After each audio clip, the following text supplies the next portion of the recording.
Welcome to Fast Cars, Fast Girls. We are your IndyCar experience. Well, Molly, we have had quite the weekend. Oh boy, have we only to turn around and head on out to St. Louis. Head on out to Gateway and do it again. Do it again. I'm very glad we decided not to camp there, because I think even if we hadn't, that I would want to institute a no camping 2 weeks in a row, 2 weekends in a row at races.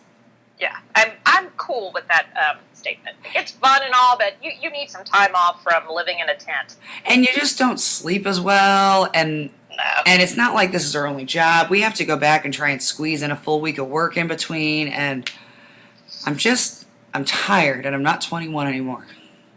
Yeah, I think that's kind of the biggest deal, and I believe that my employer would appreciate it if I stopped accidentally having racetrack mouth at work. A couple of words popped out today, and I was like, oh, God, no. Racetrack mouth. Yep. I'll tell you what, I had a shitty day at work today, and I always have racetrack mouth. It's just how I speak. And luckily I can do that at work. I mean, not in front of the patients, but anyhow, there was another nurse that also had racetrack mouth because they were having a shitty day, and it really tickled me. Like, at one point, I heard GD and fuck, like, rapid fire 7 times in a row, and I was like, I knew I liked you. And you're like, I'm not the only one. I'm not the only one. One of us. One of us. Oh. So, anyhow, all right. Well, we should probably jump in to our Pocono review. That's the Pocono race report. Yes. So, where do you want to start? You want to start with the race? You want to start with the off-track activities? Let's get the off-track stuff out of the way first. Probably that's best. Okay. Just knowing where the conversation's going to go. Yes. Okay. Yeah. So, off-track stuff. We arrived on Thursday, which was fantastic. I mean, that's honestly how anybody should do it for a longer drive like that to a track. Take a day just for travel. Yeah. A day where there's, no activity that you can kind of, recoup. I mean, best decision we've ever made. Yeah. Honest to God, best decision, because Friday it almost felt like it was like a vacation day. There was just so much just relaxing and hanging out. And then, of course, we had the Unplugged event that night. But Friday during the day was just beautiful, because Thursday, we got there a little later. We set up camp, but we really didn't decorate till Friday because we didn't have to. Yeah. It was nice. It was nice. Yeah. I enjoyed it. I enjoyed that a lot. Yeah. And then, of course, Friday, we had our Unplugged event, which was super duper fun. Kara Adams showed up, which was so sweet. It was. She showed up and chatted with our friend's daughter, Allie, who's also studying engineering. And I think that just, again, speaks so much volume about, how Kara is as a person. She didn't have to. She honestly didn't have to. And then, she did. And she and Allie talked about everything. And Kara, stopped and talked with the kiddos and everything. And that, to me, just... she is such a great person. You're absolutely right. It speaks volumes about who she is as a person. Yeah. I love that. I love that she's dropped by. And we realized that we'd never given her a shirt, so she got a shirt.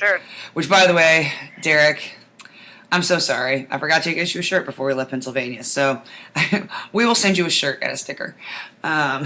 Because that's who we are as people. That also speaks volumes about us as people. Right, yeah, sorry, we just totally forgot. But yeah, that was also something that ended up being really cool, is that, so we're camping with the Pain Tour on the compound, and we basically were like a co-op all weekend.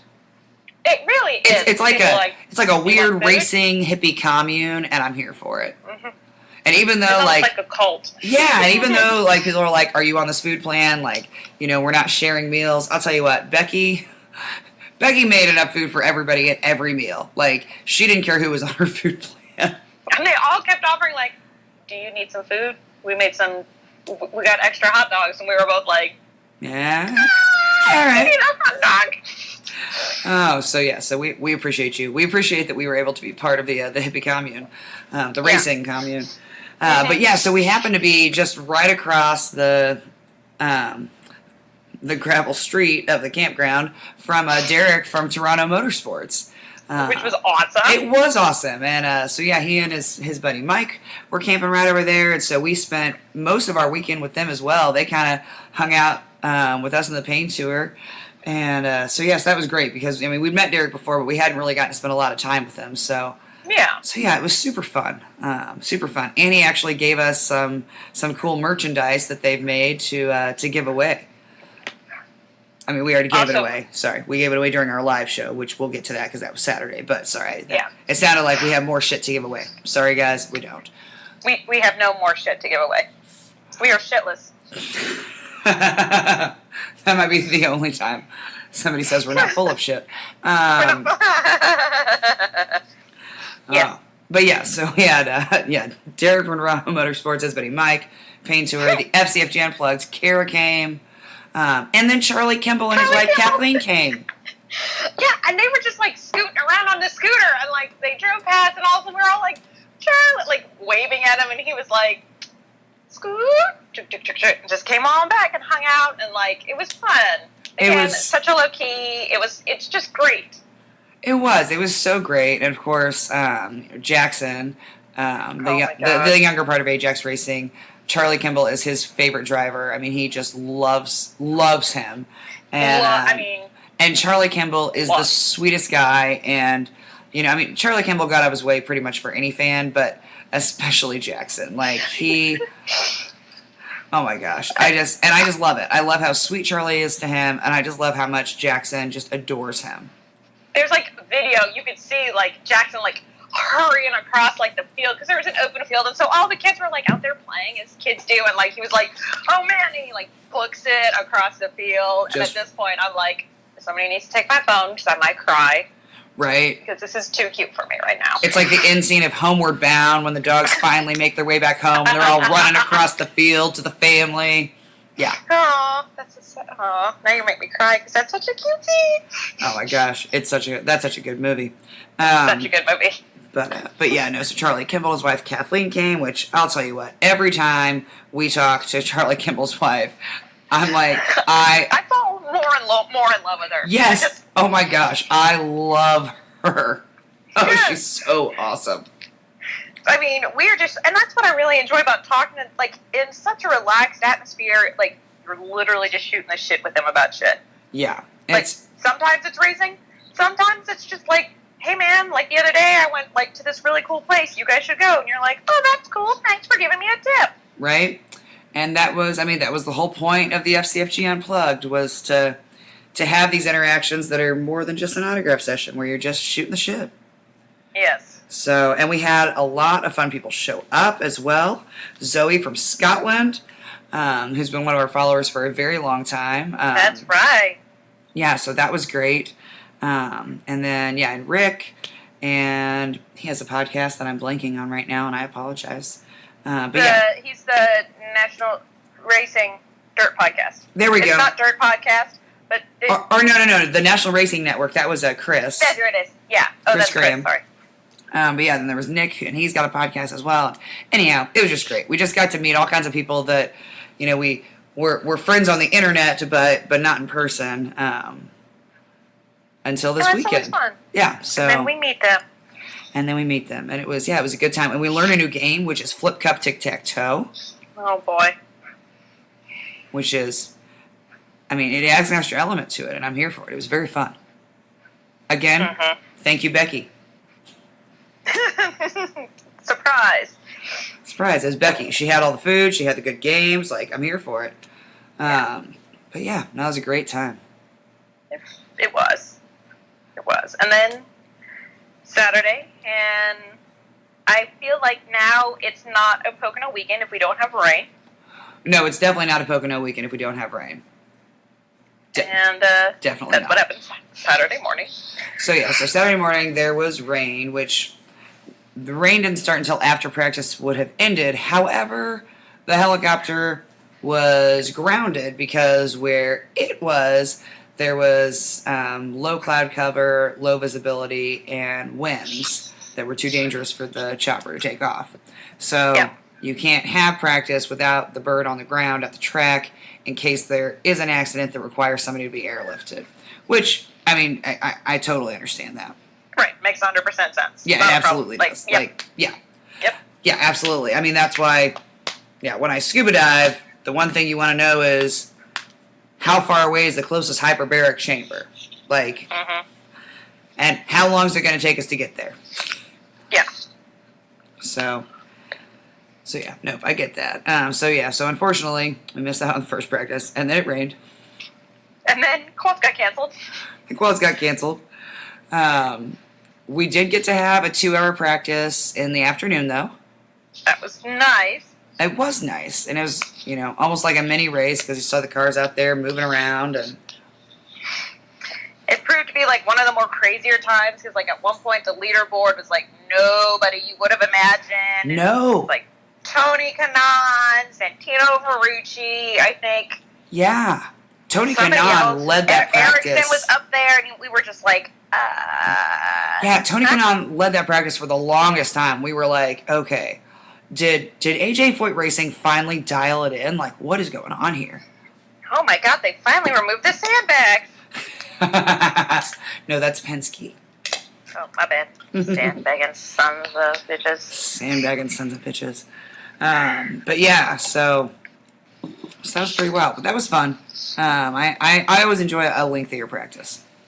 It is nice because it's like 45 minutes. You're like, like not enough to really get in the groove, but like 2 hours. All right, let's do this. Yeah, it gives me plenty of time to analyze everybody in every corner, and because I'm watching you. I'm watching you. I am watching you. So yes, that was good. And then of course we had our live show. Oh my goodness. And that was great. It was absolutely fantastic. It was. So the Pocono Raceway podcast kicked it off for us.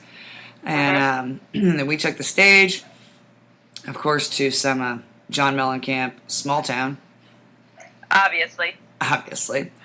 And and also big shout out to Tim for handling all of the AV equipment. Oh it was my God, perfection. Yes. You're amazing. We love you. Yeah, awesome. Just went off without a hitch. And so we started out. We talked to their track president, Ben May, which I think we chatted with him last year, maybe during the autograph session or something. But he's always such a nice guy. We were supposed to. Oh, that's right. We did meet him at some point last year, though. I'm sure we did. Yeah, but no, he's such a nice guy. We actually chatted with him for it was only supposed to be about 5 minutes, and then we just kept talking for about 15. He was we really need somebody to like give us the high sign because, well, we don't know how long it's been. I want to be clear about that. Well, and I try not to look at my watch when we're doing a live show because it's rude. Exactly. Yeah, but at some point I looked down and I'm like, oh, shoot. And then I kind of looked at my watch and he looked at his and he just kept on talking. He was having a good time. And I'm like, all right, let it ride. You're like, I mean, okay. Like, let it ride. Let's do this. But yeah, and then we chatted with Tammy Fox, T Fox, and Dan, 2 Pain Tour members. So that's always a good time talking to them. Of course, because they're hosted. They kind of host the podcast. They let us stay with them. So we always appreciate kind of returning the favor. And we're like, all right, well, let's get John up here. Yep, we always do. Just, because it's such a unique, cool group of people. And they have good stories and they go to a lot of races and they're just all a lot of fun. So yeah. And then our final guest. And then it was trouble. Oh, trouble for sure. I'll tell you what, right before we took the stage, I won't tell you what was said to us, but Bob asked a question and I thought to myself, what in the hell have we gotten ourselves into? Yeah, no. I think this is about to be. I was like, did we? And in my head, I was like, did we remember to tell them it was family friendly? Do you think they know there are kids out there? Do you think they care? Well, that too. Yeah, yeah. But anyhow, lots of laughs. So we had Mike Ford, aka 40, a.k.a. Simon Spotter. Simon Pagino's spotter, and then we had Bob Jeffrey, who was Joseph Newgarden's spotter this year. This is first year spotting for IndyCar, not his first year spotting. No, not by a long shot.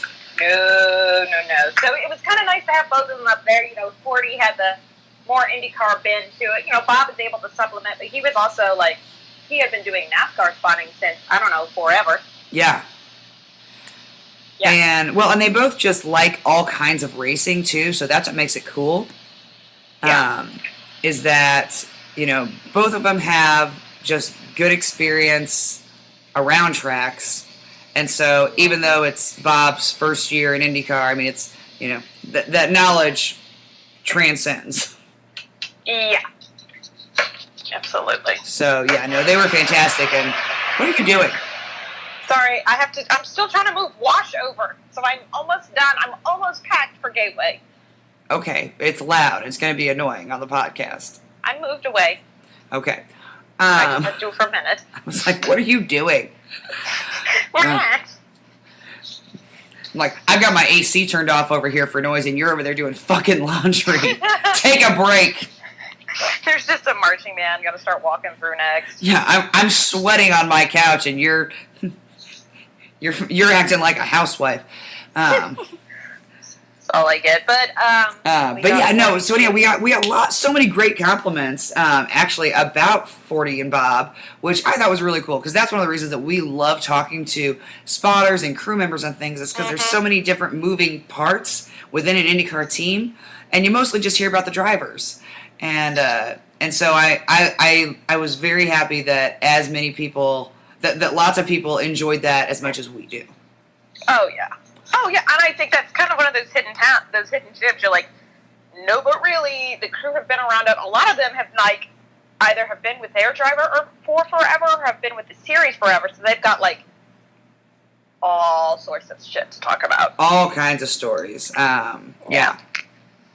All kinds. Fun stories. I mean, yeah. 40 was killing me the entire night. My favorite part, and at some point we'll probably use the audio for the week I'm gone, so we don't have to worry about anything. Ooh, great. Can we record it? Tim did. Okay. Yeah, with like a little MP. He talked about it because he said he was like, it'll be on an MP3, and you said that's perfect. All right, cool. Yeah. Don't remember that. Anyway, I don't want to spoil a lot of it, but my favorite part was us making sure that 40 acted the part of Simon when he was talking about what Simon said to him.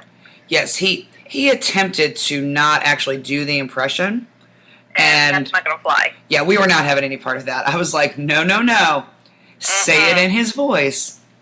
Because we've heard 40 do his Simon impression, and A, it's spot on. Yeah. And B, it's just funny. Damn, it's funny. I mean, the crowd was losing it. Right, because he first did it, and like there was just this moment where everybody's like, "Oh my god, that's hysterical!" And then he tried to say something else, and I was like, "No." Every time you say something Simon said, it must be with the Simon impression. Simon says. And yeah, and Bob, who had no stories about Tony Stewart that were appropriate for a family audience. Bob, who's apparently writing a book, too. He is writing a book. I was like, this isn't a joke? Yeah, he kept saying it. I thought it was a joke for a minute, and then he was like, no, it'll be available on Amazon. And I was like, oh, shit, he really is. So definitely get the book, because if it was not appropriate for our show, you know it's going to be hysterical. Right. I was like, well, looks like I'm going to have to get the book. Yeah. Mm-hmm. Make Bob sign it, too. Naturally, that's going to happen. Naturally. If he's not, getting the 4 p.m. Denny's and then taking his, going to bed at 7 p.m. I know. I love Bob, but he's turning 40 into an old man, and 40 keeps missing out on our parties, so I'm going to need Bob to stop that. I need them to unpeepaw themselves. I know. I'll tell you what. We did get them to come out after the show. And, oh, my gosh. And 40 had a few drinks, and I made him laugh so hard because he said, Bob's going to want to go soon. I know he's tired. And I leaned in and I said, do you want me to crush up an Adderall and put it in his drink? Which, God. I mean, 100% a joke. But he laughed so hard. He goes, oh my God, that'd be so funny. Yeah, it'd be funny until 2 a.m. in the morning, 40. Right. But yeah, I said it'd be the fastest he'd ever talked in his life. That's true. Yeah, and then 40 was making jokes like, Bob's going to be up all night, learn a new language. Or, yeah, it was good shit. Yeah. And just the idea of Bob. But yeah, so the live show was fantastic. Then we went back to the Pain Tour tent. Bob and 40 joined us. We actually hung out with a few other Penske crew members, which was a good time. And then the rains came again. The rains came. Oh, did the rains ever come? So we had to man the giant tent. Yeah. Oh, and Jason came over. He was over damn near every night as well. Oh, that's right. But yeah, the rains came, and then they were fine. And everybody was, like, taking stuff down, and they were like, are you going to mess with your tent, your canopy? We're like, nope, it ain't going anywhere. Right. This isn't shit hail? compared to Iowa. It's fine. Right. And everybody was really concerned about our stuff. And I was like, I mean, don't get me wrong. The laptop and the camera went in the van because, well, I won't make that fucking mistake twice.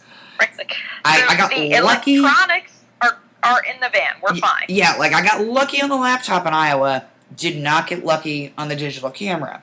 And I just, like, somebody punched me in the face if I'm dumb enough to ruin 2 digital cameras within a month, please. Yeah, no. So yeah, no, those went in the van, just, because I'm not trying to tempt fate, but I'll tell you what, everything inside that tent was dry. It was. There was a little pond of water, but, like, not anything bad, really. Yeah, So, no, that was, we did good that night. We did. We know what to do now. And, yeah, it was one of the few times that Abby became the voice of reason. I love those nights. That's true. It's going to happen again this weekend. It's very rare. It is. It's especially rare for 2 weekends in a row. It really is. It really is. But, sometimes Molly's drunker than I am, and I love those times. Sometimes it's when I'm DJing. Oh, yeah. You were throwing it down. You were killing it. I was like, oh, is this Trevor? How about this deep cut? Oh, no, that was fantastic. I remember at one point we went inside the tent to change clothes, and you said, can you please just let your drunk friend go to bed? And see, Molly had gone to bed at a decent hour Thursday because we'd been driving all day, and we were tired, but I have FOMO and she doesn't. Molly's an adult, and I have FOMO. So Molly goes to bed early Thursday night. Well, then Friday night, you started to get a migraine, and it's one of those, like, you had to call it or it was going to screw up the rest of your weekend, and I totally get that. Like, no judgment there. Small judgment Thursday, but I also get it because we worked, and, Friday, zero judgment because migraines you can't play around with. It would have ruined your weekend. Oh, God, yeah. I mean, and especially with the noise of the cars, and I mean, it just, no. Torture.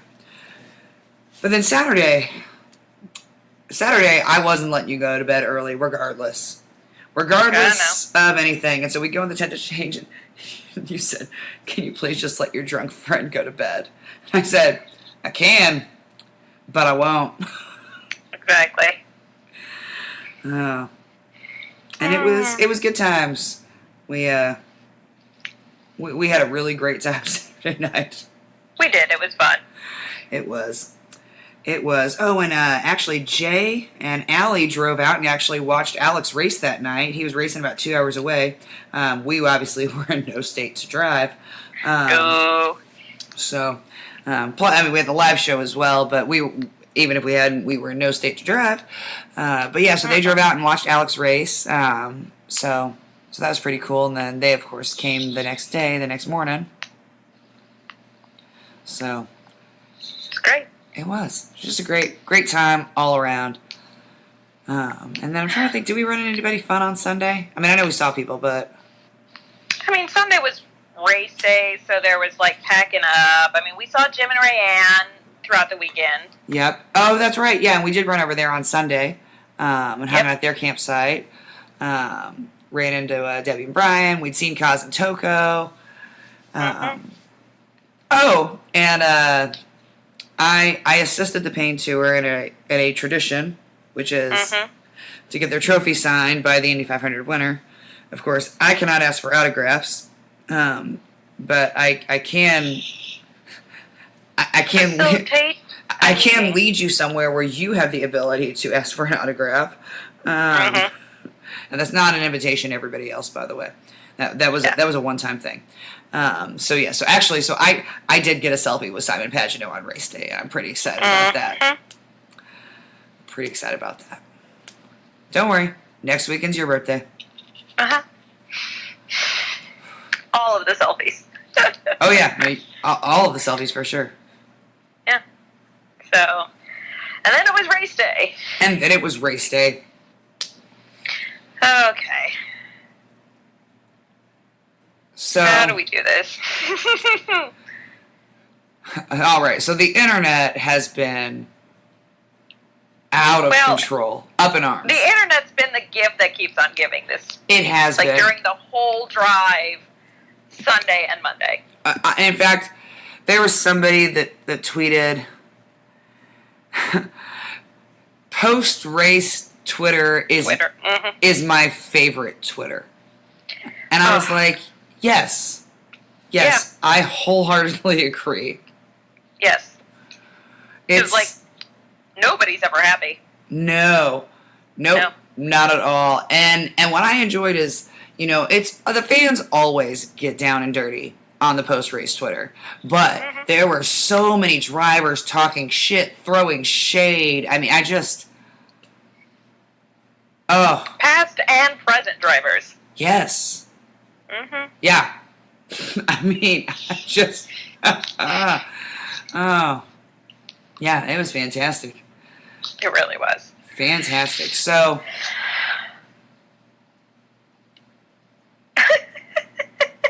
so I will. Okay, so do we want to start out with the crash? Do we want to run the race down?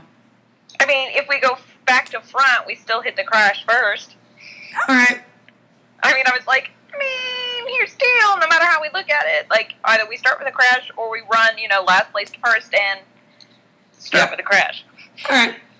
Works for me. Yeah. All right. So.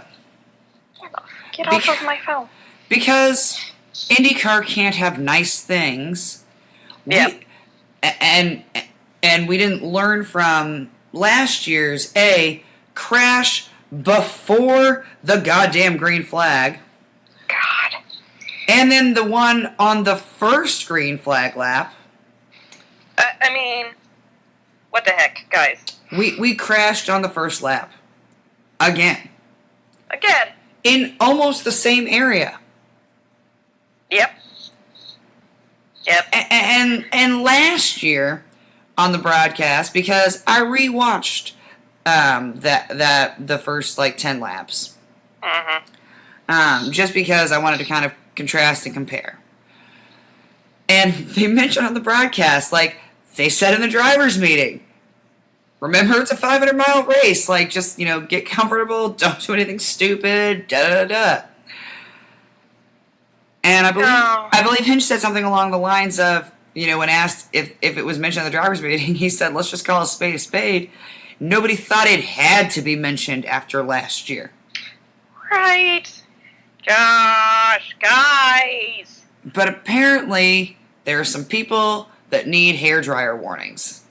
Do you know why there's a warning on the hairdryer not to use it in the bathtub? Because somebody fucking did it. So every time you think, that's really dumb, it's because somebody did it. Somebody earned that warning. So apparently, we have some drivers that need the fucking hairdryer warning. Because they don't know not to use it in the bathtub. Exactly. This is why we can't have nice things. It's a 500-mile race. I'm going to need y'all to calm down. Like Carb Day. It's a marathon, not a sprint, okay? Calm down. We all go together. We won't all make it back. That's especially true for this race. It is. So. God in heaven. I have not analyzed to the depth that many people on the internet have as far as to whether Sato was at fault or not. I feel like, and again, I am not a race strategist. I am not a race car driver. I have just watched it a lot. So at one point, RHR and Rossi were near side by side, but kind of staggered right there. Mm-hmm. And then it actually does look like RHR might have crowded Rossi up a bit, kind of forcing him to go high. But at the same time, he definitely pinched him a little. Yeah, Sato comes up on the high line when this move is happening in front of him, and 3 cars tried to get through a space that 3 cars could not fit through. Yes. And it's open wheel, and so once you touch, you're out. I mean, once you touch that hard, because there have been a few other guys that had bumped tires here and there, and I actually had somebody say, that if Rick Mears had been in either of those cars, it wouldn't have happened that way. Yeah. And I was like, you know what? That's true. You are true. Yeah. I mean, same as, that pass that Newgarden pulled on Pagano at Gateway 2 years ago, and Pagano said if it was anybody else, they'd have been in the fence. Exactly. But, so it's interesting. But yeah, no, you can't all fit there. And so, this whole thing, we'll get into the safety of the track. Everything else here in a minute. Yeah, at the end, after we run everything through. But basically, you go from an area that's 4 wide to an area that's 2 wide at best. Yeah. Really only one good groove, but they force 2 through. Yeah, you can do it. Probably not a great idea. Yeah, not the best idea, but yeah. And what's horribly ironic is that Hinch saw people going 3 wide. He was about to be 3 wide and thought, well, that's not a good idea. Let me back up. And then he still got caught up in the damn wreck. I know. That's what we're all like, damn it. Fucking A. It just breaks your heart. I know. Oh, just breaks your heart. So yeah. So I think RHR crowded a little bit. I think Sato. I don't know. And Rossi probably moved some in response to RHR. I don't know. I feel like Sato was definitely at more fault. I don't feel that Rossi touched Sato and that caused him to come over, but I think some people do, and if you do, that's fine. I'm going to wait and see what the official race control answer is, because they have only cited the 30 car for avoidable contact. They have not cited, the 27 or the 28. So yeah. So I don't know. Which is very interesting, by the way, because they initially announced that they were going to do a monetary fine, and the internet lost its mind. Lost its mind. And when the results came out, the penalty had been changed to post-event review. And what's interesting is I just re-pulled up the results. They're still unofficial because I think until they have the outcome of the post-race review, it's really... Actually, no, it's in a different article, because I did the same thing. Damn it. This is the one that had results I know. It's the one that says results on the thing. But yeah, if you go down 2 articles below that, it does have official results. 2 articles below that? If you're on IndyCar.com. This is stupid. It is stupid. I know, because I was like, the results. Because I was literally going to text you and say, oh my gosh, it's still unofficial. And then I was like, well, actually, sometimes this website is stupid, so let me double check this other article, and then it says official results. It's even a later story. Yep, I know. It just makes me cranky. I know. Why would you have a tag that says result? I know. But anyhow. Anyway, that's not what I'm here for right now. We digress. I'll save that argument for a later day. So it is a post-event review, and actually, when it happened, Paul Tracy said off air and then on air that he thought Sato deserved a suspension. And he said that as a driver who has been on probation and has had a suspension. Yeah, it's going to be very interesting, especially going from one oval to another.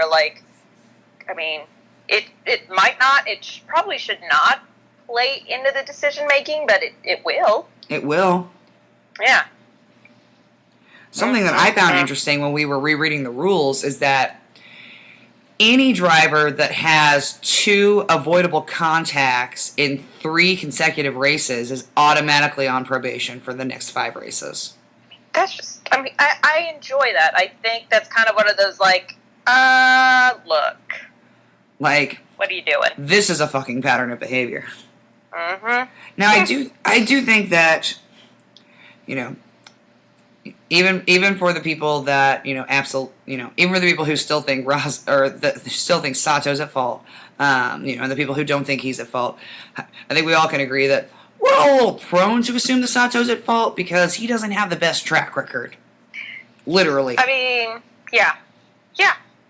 What was it Wade Cunningham said? That he was like, basically, it was what? He's DNF'd like 33% of the time or something. Yeah, he's like, find me somebody else. And I was like, ooh, dang. Yeah, he was like, find me another driver with that statistic. And then someone tried to say Milka Duno, and he wrote back, I will literally pay you $100 if you can back that up with facts. Surprise. They couldn't. They could not. Wade Cunningham has become my favorite person on the internet. Just brilliance. Which, if anybody in the Annapolis area would like a geriatric chihuahua that he's been calling Taco, he found this dog. He doesn't need to get rid of it.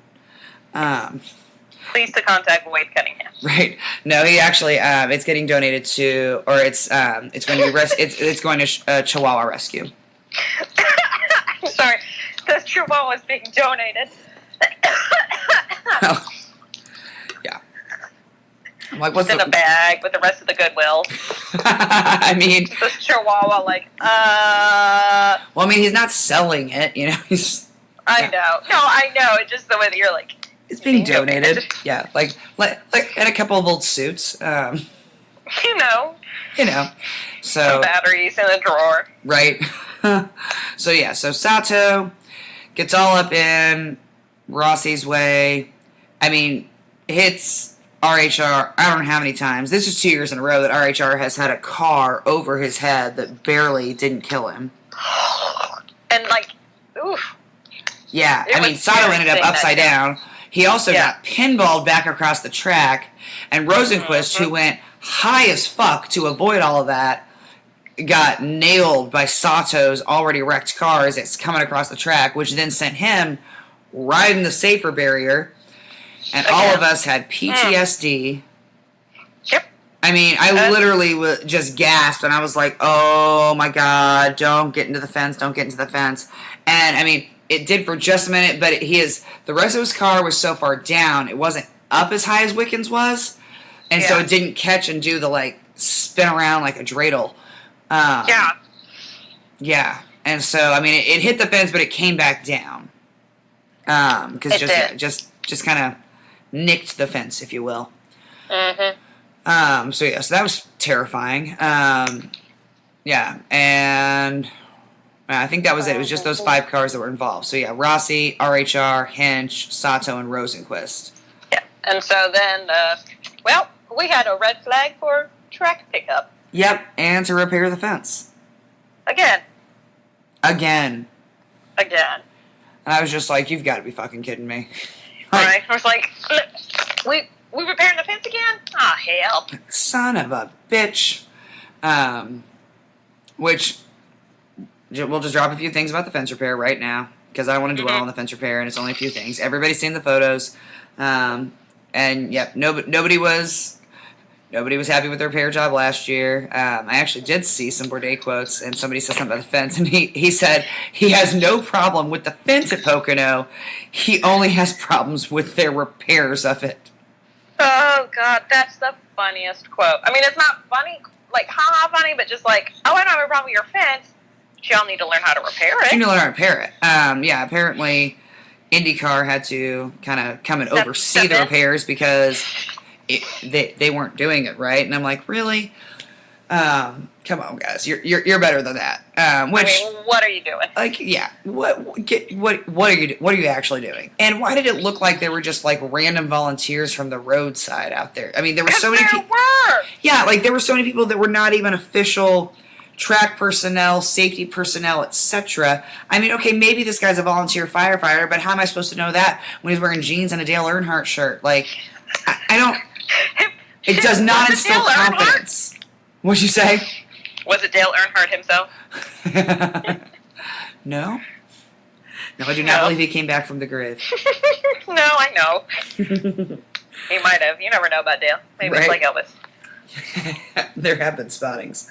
But yeah, so that I'm just like, come on, you can do better than that. But yeah, so, and another thing that was interesting, is, that even the announcers and many people in the stands commented on how long it took AMR to get to Rosenquist. Yeah, I'm wondering if it was a weird way where their trucks were set up. Well, I think it actually came down to the fact that they just didn't have enough manpower for 5 cars. Well, that's true. That's also probably true. And so, yeah. So, I mean, I will touch on that later, but yeah, I do know. But I will say this, that, I mean, they have a very strict contingency plan for everything. And so my assumption is that, even though, well, Sato's car was upside down on fire. Yeah, that's going to be priority. So that's priority. And then RHR underneath that car is probably priority too. Yeah, and so it's like that's, you're going to send people there. But Hinch was already out of his car. And Rossi was already out of his car. And so, those are pretty easy to check. They come by, there's the guy that's like, are you okay? just like in CPR class, are you okay? I guarantee, even though all that was going on with RHR and Sato, if they hadn't have had some sort of radio communication with Rosenquist, they would have sent somebody down that way. Yeah, so that's why I'm wondering if they're like, hey man, and he's like, I'm cool, but they had a moment trying to extract him, which makes me think, I know it eventually checked clear to release, like, that's great, but I'm wondering, like, if he just, like, got banged up a moment, and he was like, I need a minute. Yeah, I mean, it could have been something as easy as a concussion. It could have been, his hands were real sore, his wrists or what, and maybe they just wanted to take him to get an x-ray, just to make sure there wasn't anything going on. But, yeah, I think it was, partially manpower, but I think it also, they would have sent at least one person down there, considering that he, rode the safer barrier. If they hadn't, if they had no radio communication with him, they would have at least. Yeah, absolutely. So yeah, if somebody wasn't able to communicate with Rosenquist, like, somebody would have been there. I promise. Oh, yeah. I promise. We've hung out with these people. They don't play around. Yeah, they know what they're doing. They do. And I did get the first out point in the Pain Tour pool. I don't know how, though, because it obviously is not based on track position, because Rosenquist was further down the track, so I don't know how he's 22nd. Right, and he even had more time than any of those. Yeah, no. Yeah, I don't understand how that happened, but... It's a weird... I've tried to figure it out. Yeah, it's interesting. But anyhow, started 9th, finished 22nd, because he got Sato. He got Sato. Really? Sato started 7th, finished 21st. Oh, boy. Poor James. By the way, quals were decided upon your order in the championship. It was decided upon points, so their starting position is where they were in the championship prior to this race. Yeah, so, fun fact. Maybe. I don't know. Yep. Is it a fun fact? I think so. Sure. Well, Hinch did get back on the track, actually. During the red flag, they took that car back and they worked on it. Yep. He started 10th, ended 20th. Because... Well, he got it back out there. On lap 49, though, when he did get it back out there, he got a 10-lap penalty for unapproved work under a red. 10 laps. Bullshit. He's already 48 behind. I mean, that's just like Actually, punching them 49, in. because you have to complete the full lap for it to count. So lap 1 didn't even count for him. Yeah, like, this is just punching people when they're down. Like, well, we know you're down, and you're never going to catch up, but here's a 10-lap penalty. Like, really? Really, though? What? Who hurt you? That's kind of what I want to ask people. Like, Yeah. but what the hell? I won't, but... Because the minimum is 2 lap. The minimum, and don't get me wrong, I think that, unapproved work under a red, it's a rule for a reason. I get it. I get and there's a penalty. So, yes, and I'm very much a enforce all of the rules person. If I was in race control, there'd be a lot more shit being called. I mean, let's be real clear about that. Because it would be even Steven across the board. Yeah, like, that's it. It would have been like, well, everybody's getting this now. Yeah. Actually, and I'd have way more people in race control, and everybody's watching one car. They would have. They could never be in control. That would ruin lives. Oh, I'll tell you what, though. We'd have some really clean racing, though. That's how you get it, though. You've been like, look, I know you hate me, but, well, don't act a fool. Right? Hey, as my dad always said when he was a cop, if you take care of the little shit, the big shit takes care of itself. Makes sense. Just saying. So he got a 10-lap penalty, as did RHR, who started 6th, finished 19th, because he also did unapproved work. He came out on lap 83, got a 10-lap penalty. Mm-hmm. And our third 10-lap penalty winner of the day, Alexander Rossi, started 2nd, finished 18th, and he got out on lap 87 and got his 10-lap penalty, which, I mean, for all 3 of their penalties, bullshit, bullshit, bullshit. Yep. Absolutely. And what's interesting, when we read the rules, it seemed as though the rules read like they should still get to run whenever they get out there, and you just deduct 10 laps. But what it was is they got in their cars, got ready to go, and the race control made them just sit for 10 laps. Kind of like you were in timeout. It was very interesting. Yeah, I want to be like, they've already been in timeout. Like, their cars have been worked on for like an hour. Okay. Well, there's also here's the thing. The work under a red rule was not put in place for like you suffering the consequences of somebody else's bad decision and you trying to work on your car so you get some points.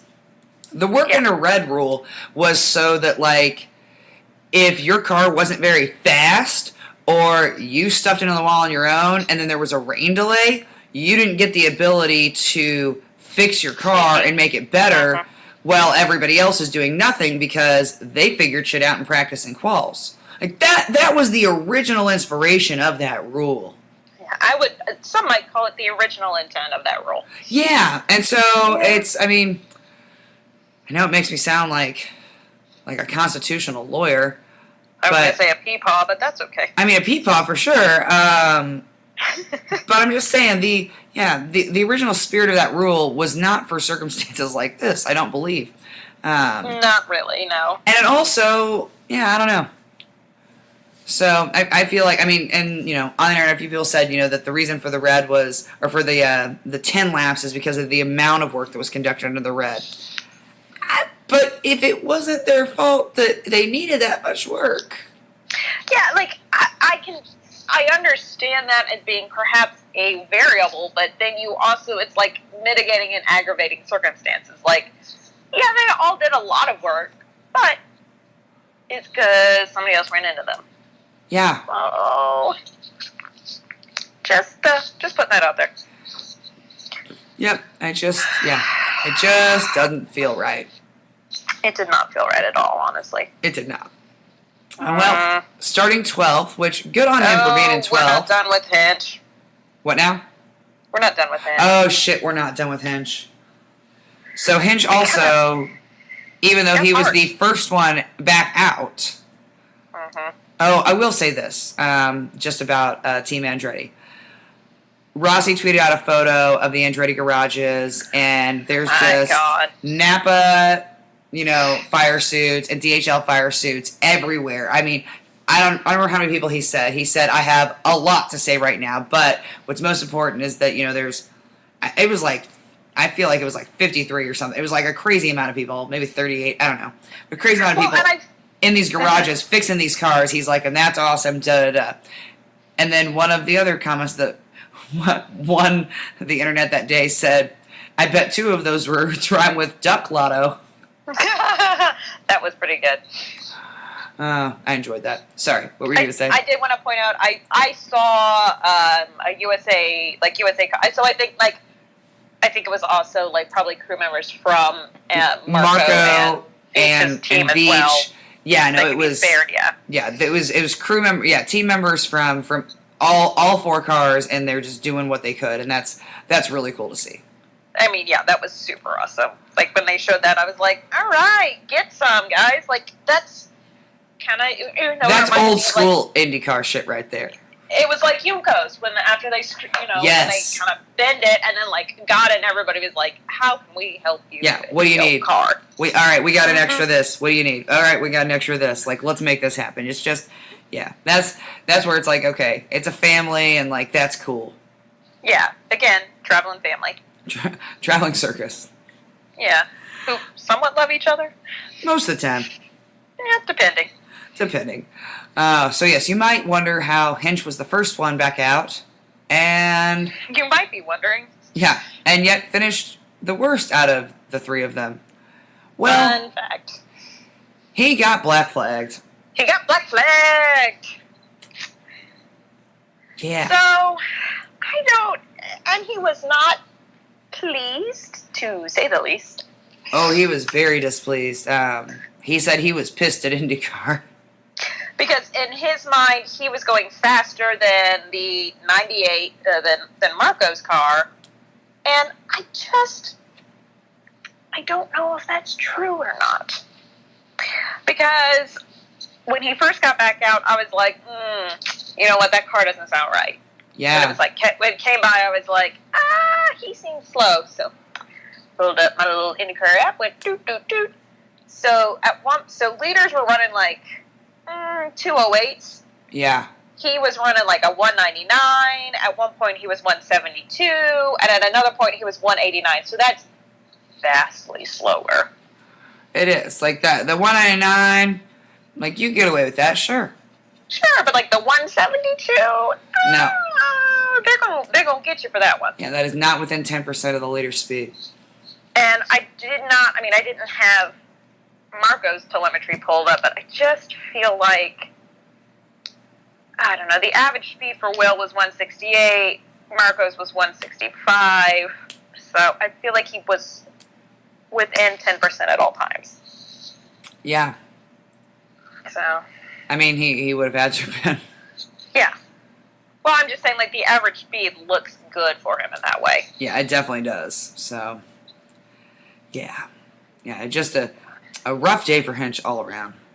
Yeah. Yeah, that really sucks that he got black flag. But they tried to get that car fixed, which good on them, but I don't think they had it. Something was off the whole time. Yeah. Which, I mean, they've not been fast on the big ovals. Yeah. I mean, he's in still recent struggling years. With that. Yeah.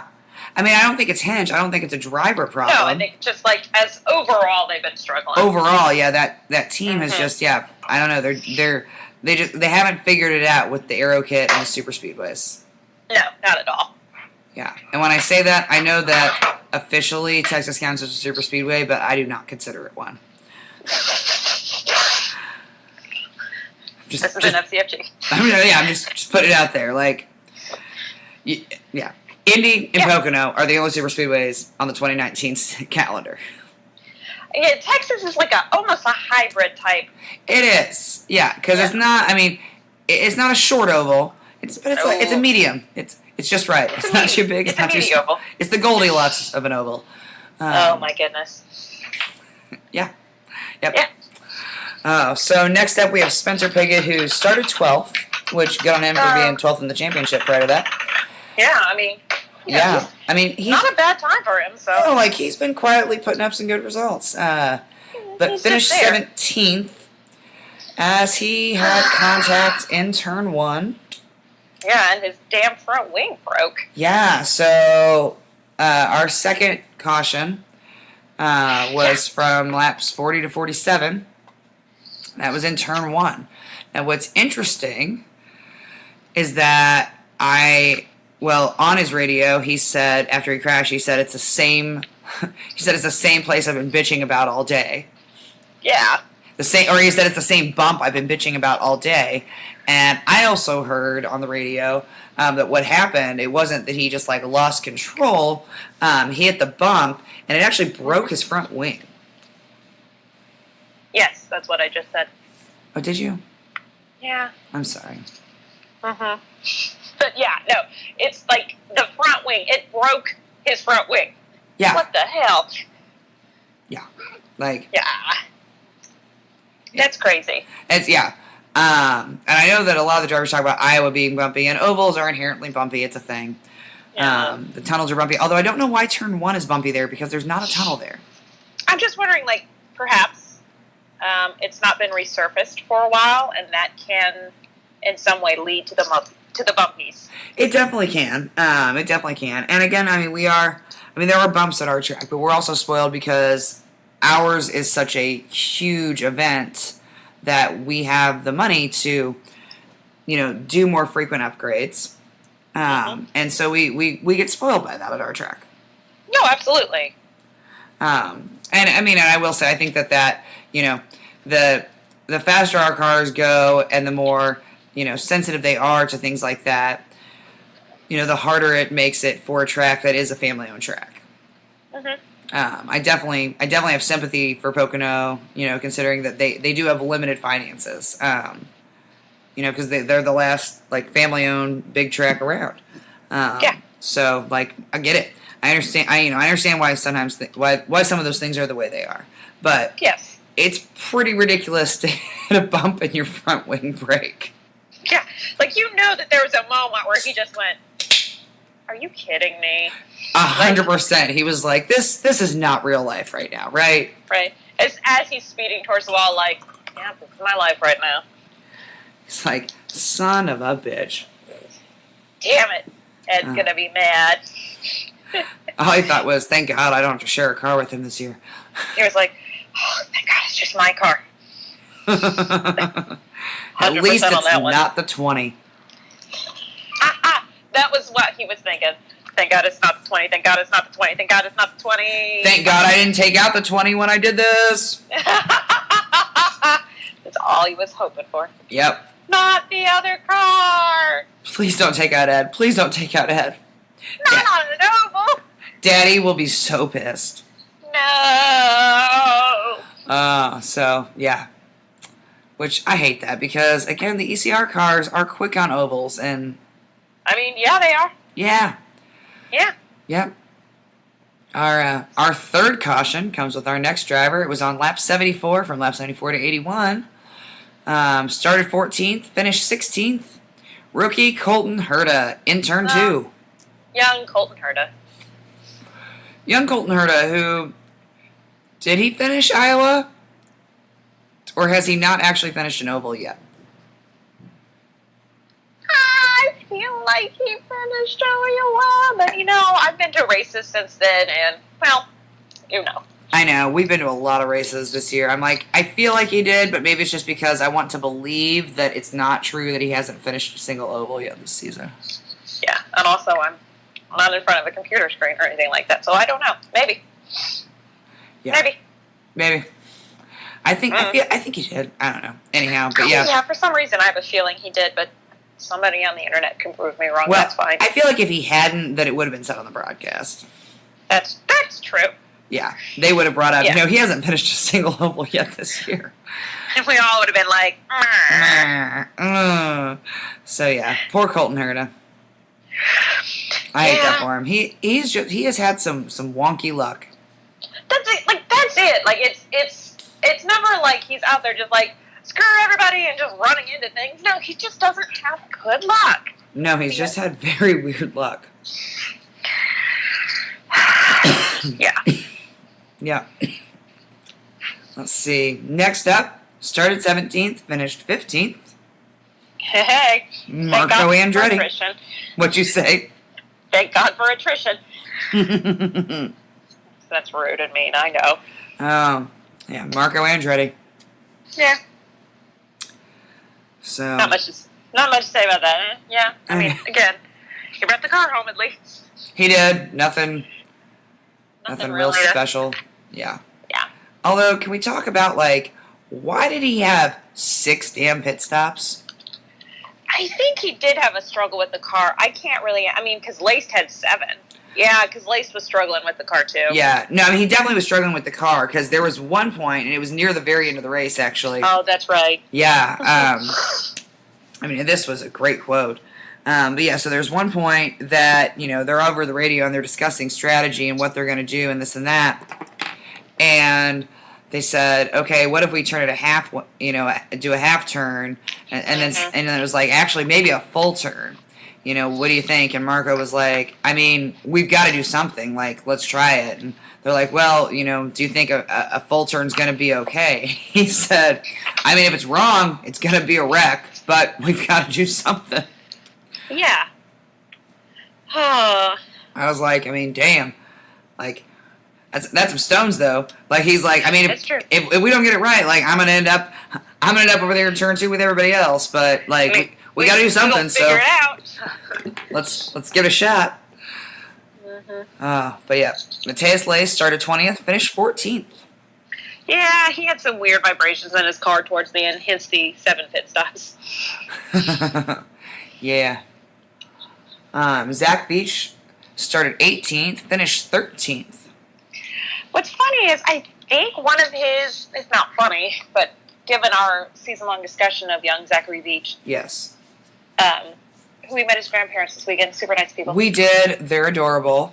Oh my goodness. Yeah, very nice. They could not be sweeter. And we found out he's got a new engineer. Yeah, no, his engineer and the engineer on Marco's car kind of swapped halves. They did a swapsies. Ah. Yeah. So, interesting. Because he definitely drove a better race this weekend than he had been. Well, he was like, I'm just really disappointed with that result. I wanted to do better. And I was like, maybe we should just be happy with this result right now. Yeah, I get that, baby steps. But maybe we should just be happy. Let's embrace it. Yeah, just baby steps. It's cool. Just baby steps. It's cool. Fine. And then starting 16th, finishing 12th, Marcus Ericsson. Last car on the lead lap. Last car on the lead lap. That is true. That is true. So he kept it on the track. Somehow he went down in...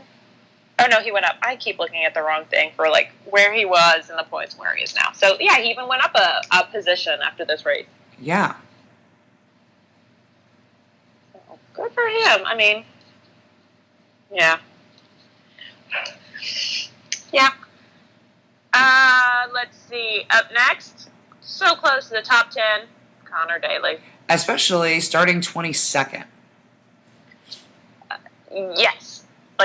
That's great. He actually, both the Carlin drivers, and so finishing right above Connor was Charlie. They both had solid, good races. Yes, they clean did. Races, no issues. They kept going, made some moves. It was good. It was good. No, they, Kimball finishing in the top 10, Daly finishing 11th. They both had very good, clean races. Kimball had a hell of a pass on Seabass, and then Seabass took him right back, and Seabass nearly clipped the nose off of him. Yeah. Because, well... Seabass can't always be trusted either. I mean, he doesn't cause a lot of crashes, but, if you overreact, you're definitely going to crash, because he will cut it close. Yeah, he's not going to give you an inch. So no. Please know that. I mean, millimeters. But yeah, so that was kind of fun to see the two of them go back and forth. And, Kimball, has had a good run on ovals this year. Yeah, it's interesting. It was kind of an interesting setup when they're like, well, he's only going to run these races. And I was like, okay. But yet, he's really kept it clean, kept the nose clean, done a good job, steadily improving. So, good on him. Yeah, no, he had a very good race. I actually had Connor saved as one of my favorites on the radio, the scanner. And what's interesting is he didn't really talk very much. That is interesting. Yeah. I mean, in the very beginning with the crash, he came over and he was pissed about the fact that there was a crash on lap 1. Like, he was like, what the hell? Like, this is ridiculous. It's the first lap.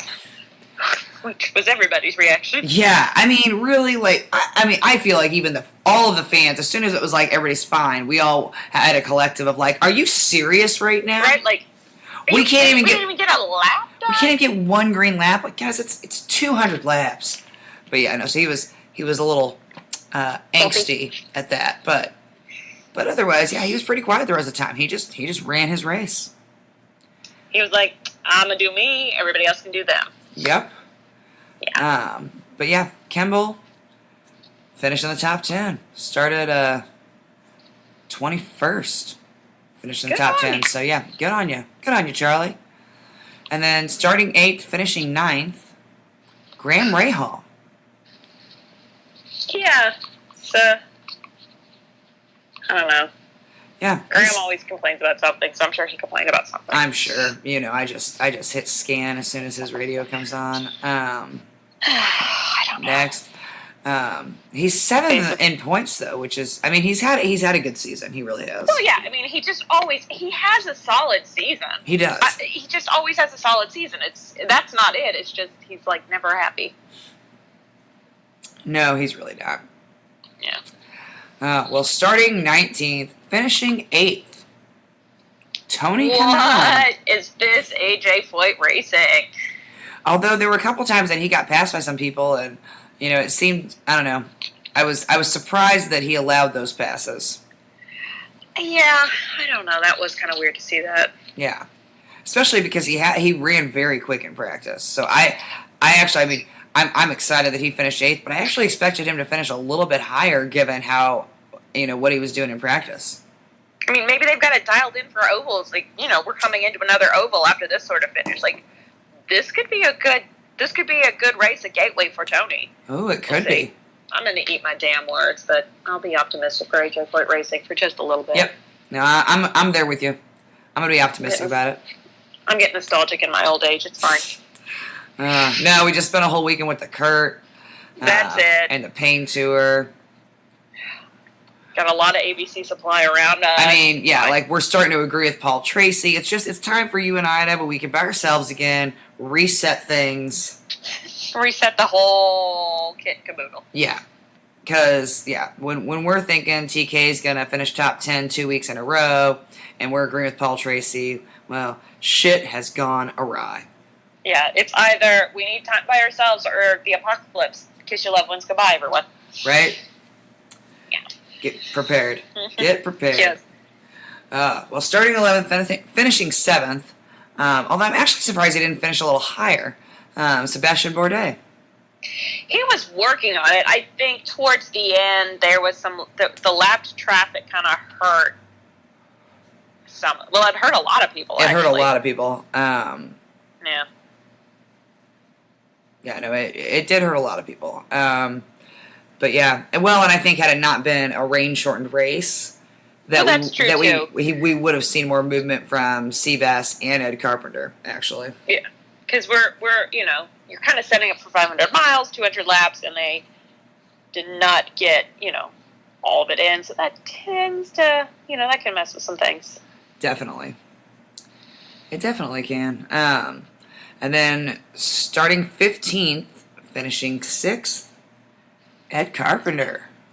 Man, he was running like 5th at times. He was making moves. It was a thing to watch. All of a sudden, it was like, oh shit, Ed Carpenter's dialed in. Oh, he was dialed in. Like, the craziness happened on lap 1, and then they get back out there, and they're like, so-and-so's doing this, and it was like, and Ed Carpenter all of a sudden is running 5th. Right, we all were like, yeah, that. I swear, it felt like he moved up 10 spots in one lap. Yeah, because he kind of was like, well, I'm going to just make my move. Right? Which, I love that. I love how much Ed loves ovals. I love how much Ed loves him. I love Lamp. I love that. Yeah, sorry, that was really hard for me to say. I love how much Ed loves ovals because, I mean, you can see in the way he drives. I mean, he's aggressive, but he's not careless. And he just gets out there and is like, oh, are you guys having trouble with this? Because this is how it's done. He was like, oh, do you know how to drive an oval? Watch. In case you weren't aware, I'm putting on a free clinic today. There is a clinic. You are all invited. Do you have your tickets to the clinic? Oh, so, no, I love it. Yeah. And it's exciting because, he only does the oval, so it's kind of like this treat, and when he starts to do real well, you're like, yes. I mean, it'd be, like, it would be super disappointing if every oval he ran, he was, in the back 5. Very much so. It would be sad to me. Yeah, no, I would be very upset. Yeah. We all would be like, all right, Ed, just be an owner, give it up. But no, I love that he comes out. He's like, no, I'm only going to do ovals, and guess what? I'm going to be pretty damn good at them, too. I mean, I'm pretty good. It's fine. It's kind of my thing. I mean, I get it. You know what, Ed? I don't like to do. I mean, I don't know if he's necessarily bad at road courses, but it's like I don't like to do things that I'm not good at. So I get it. Like I don't want to do road courses. Yeah. No, thank you. Oh, well, starting in first position. Yeah. Because he was first in points and still is. Because Rossi got screwed. But finishing 5th, Joey New. Nah. I mean, he's still in first place, but, like, oof. He is, but, I mean, that boy has a hard... I mean, he won at Texas, but, like, the big super speedways... He can't get a win there, man. He still cannot. Can't pull it off. He does not... Not without equipment. He just hadn't put all the pieces together. I mean, one of these days he will, but he hadn't put all the pieces together yet.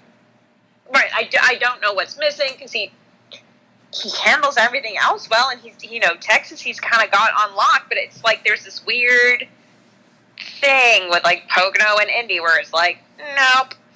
I mean, it's not that 5th is anything to be ashamed of, but with all of the different types of races he's won, and it's just you expect him to have a 500 win. That's it. I think really that's it. It's not that this is bad. It's like kind of expected more from you. I mean, I guess it's kind of like Will with how long he went until he won the Indy 500. Yeah, I think that's it actually. Although wasn't this like his 3rd win at Pocono or something? Will? Yeah. He won last year. I don't know. Yeah.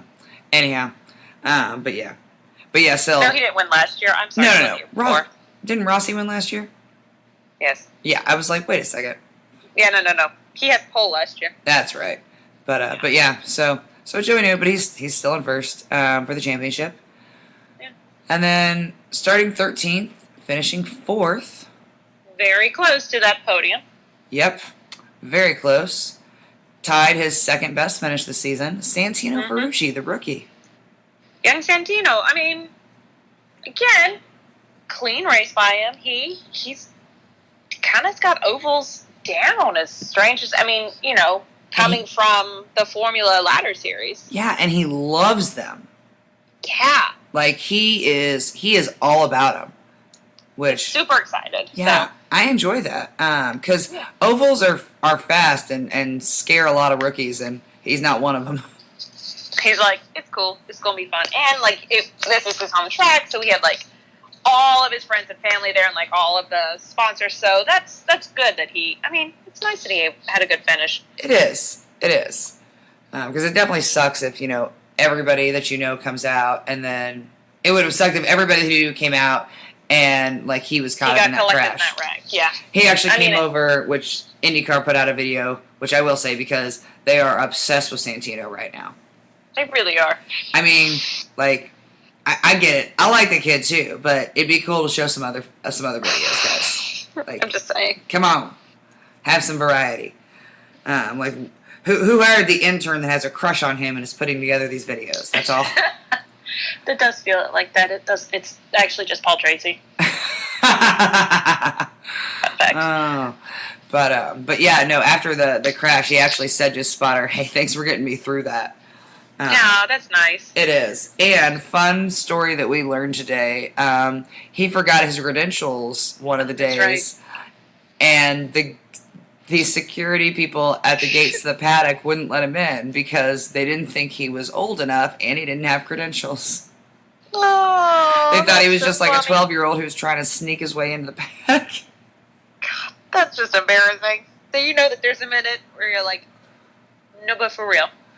You know, he was like trying to get Seabass's attention. Dad! Dad! Please. Meanwhile, Seabass is like, I don't know you. I don't know who that is. Mm-mm. Oh, so yeah, Sonny couldn't get in the paddock one of the days. God. Well, I mean, he did get in, but yeah, it took a minute. He had a curve level. Oh, that's hilarious. I mean, that's just like at Rev. Yes. Name Karen Okay. with a C, with a Nope. K, like the Like the driver. Oh, God. Hilarious. Oh, starting third, led a shit ton of laps, but still finished third. My boy Led Simon the most laps. led the most laps. Damn right. Yeah. But yep, my boy Simon Pagenaud. Hey, he had a great car. He He did have a great I car, and I think that he possibly could have won had it not been rain shortened. Yeah, I mean, I don't want to discount Will's win because Will had a great race, but I think part of that was a little bit of pit stop strategery. Well, because they and- made 5 stops because they kind of banked on the rain, and Mhm. Did it to almost kind of leapfrog everyone. yeah, Yeah, they did that. Yeah, they caught one right, like they were in the pit just as the yellow came at one point. yes, so you're like, it was gosh, in for heaven. Herta. Yeah, Yeah, and so that's what was that was actually beautiful because he was already in the pits when Herta hit in turn 2, and so yeah, he definitely lucked out on that. But I mean, but he also had a very fast car. yeah. Oh no, like at one point at the restart after Spencer's crash, like one lap Simon was ahead, and then it was Will, and then it was Simon, and like they played cat and mouse for a few laps, and it was so much fun to watch. They did. It was very fun to watch. What's interesting is that their cars were set up very differently. In fact, it actually, from what they said on the broadcast, you know, it seemed more like Simon and Scott Dixon's cars were actually set up very similarly. And so at the beginning of the race, you and I were talking about how, you know, with the two of them, their skill level and their cars being set up similar is basically going to be Honda versus Chevy. Yeah, it was going to be engine manufacturer of the fight, and I was like, yes. So, but then Will came around and said, "Not today, boys." He was like, "Excuse me, mates, can I come through?" Right. Kinda daily. Kinda daily. Oh god, that video is still funny. So funny. When yeah. Lee Diffie says Connor, it kills me. So funny. But yeah, I do. Yeah, Simon's car was ridiculously fast on the straights. Oh my god. I mean, just like it was at Indy. I mean, just stupid fast on the straightaways. I really wanted him to win, to be one of the 3 people who'd won both 500s in the same year. I know. But it's okay. It's not meant to be. It was not meant to be. He is still 3rd in the standings. All right. Starting 4th, finishing 2nd, Scotty D. Every time this man races, he pulls Scott Dixon magic. Not every time. Like, none of the races before I fucking traded him. Well, that's true. But, like, again, though, this is one of those races where, like, at one point he had severe tire degradation and his car was handling like shit, and yet, still second. Like, still second. Like, How is that even a thing? I don't know. Like, can we bottle up whatever this is and sell it to people? Who has he sold his soul to, and are they accepting new clients? He's a ginger. We don't have souls. That's not true. You have many souls. Well, that's true. We just sold somebody else's The soul. ones you steal. But every time, Scott Dixon, how do you do it? Tell me your secret, New Zealander. It's black magic sorcery. Yep. Emma's a witch. I saw him at Dixon. Emma Dixon with the devil.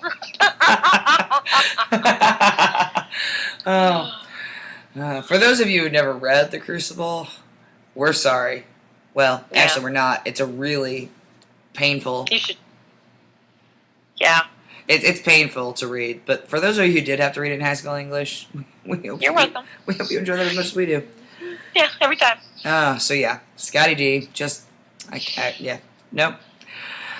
Starting 5th, finishing 1st, Willie P. Oh, Billy P, Slick Billy P, getting.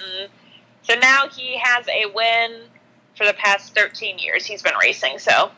And you know That's what? a fact. I'm excited for him. I'm happy for him. And honestly, with the way he and Padge are playing cat and mouse, I mean, I know I said I think had the race gone that I think Simon would have had a chance, but I don't think that it. I mean, it still very well could have been Will.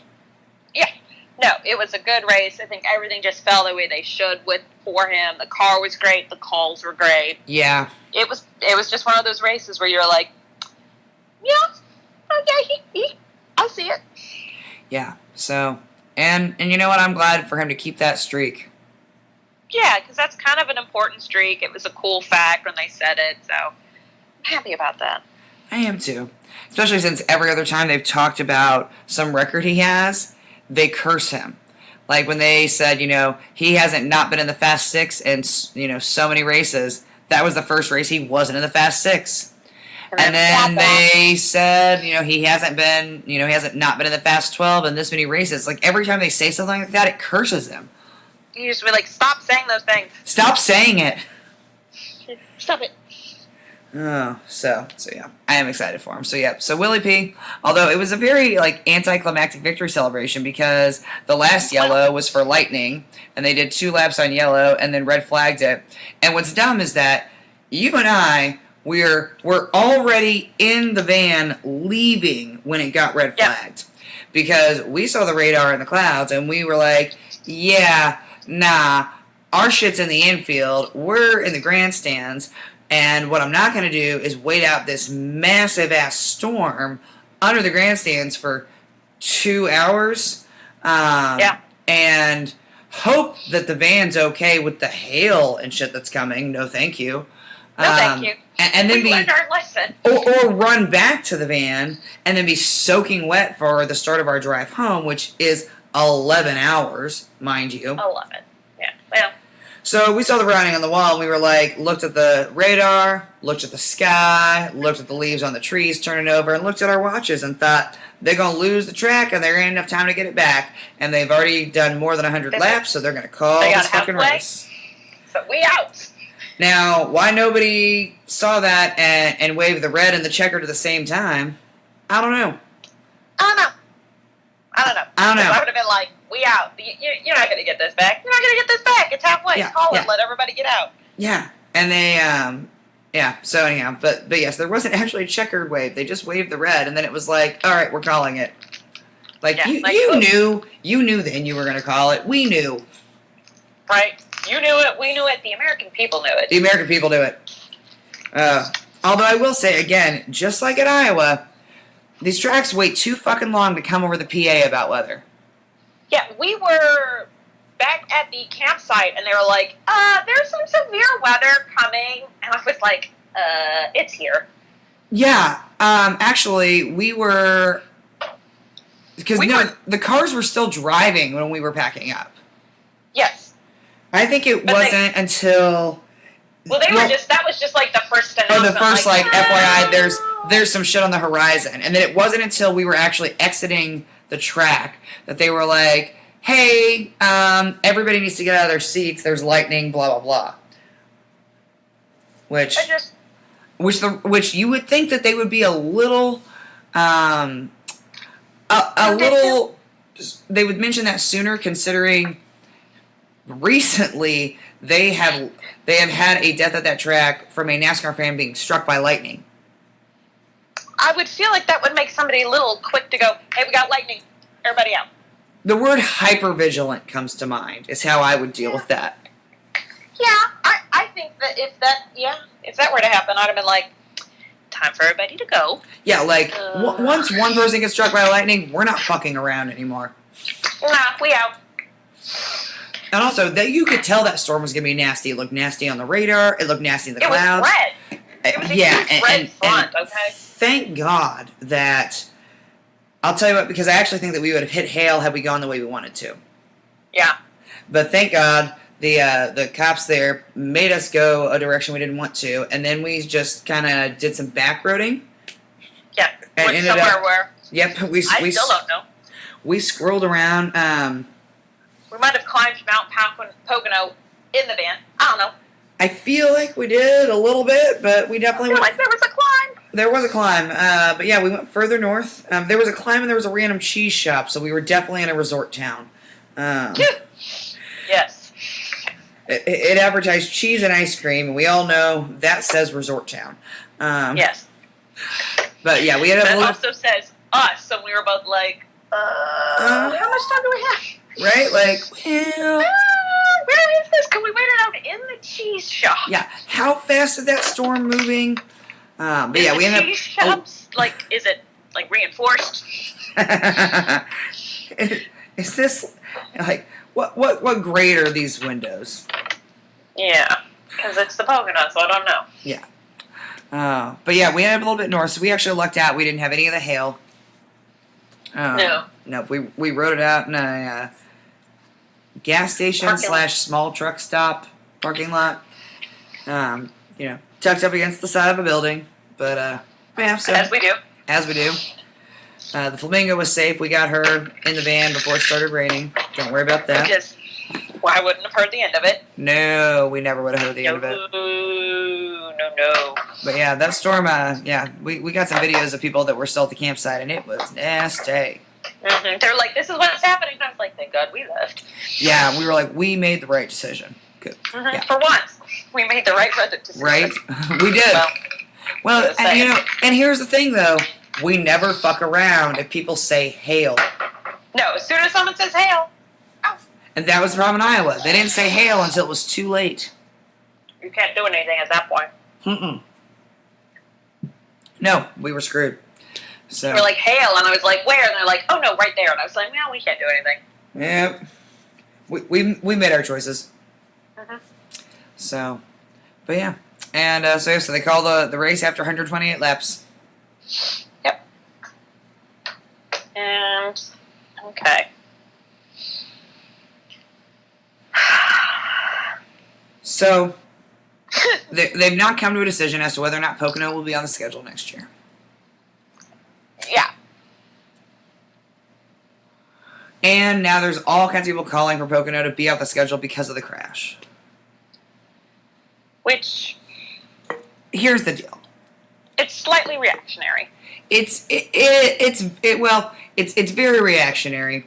I'm not saying there aren't things that could change about the track, to mitigate some risks. Mm-hmm. To steal your phrase. Yeah, it's nice. Go for it. It's beautiful. For instance, the fact that and the thing is, some of these problems are actually there because they were created to fix other problems.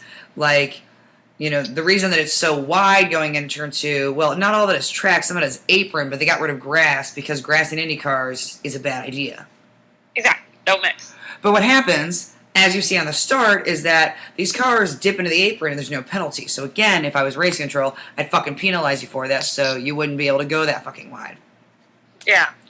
Like, if there's a line on there that's not actually track, you're not allowed to use that part of the track to get around people. Mm-hmm. Now, if you're using that part of the track to avoid a collision, sure. Yeah, I'm not going to be that mean. No. But, no, you're not allowed to use that part of the, yeah. So part of it is that, they got rid of some grass and paved it, because that is actually safer for Indy cars, but then people drive on it like it's actually still supposed to be part of the track. And so you go from, this 4 and 5 wide into the turn 2 tunnel turn, which is the biggest bump because it's the only tunnel in there, that is very narrow. It's 2 cars and really only one good groove. And if you run 2 through there, you both have to, A, trust the shit out of each other, respect each other, and know what the hell you're doing. Yeah. And so it creates an opportunity for people to be dumbasses. Yeah. Do I think that it's the track's fault that people act like dumbasses? No. But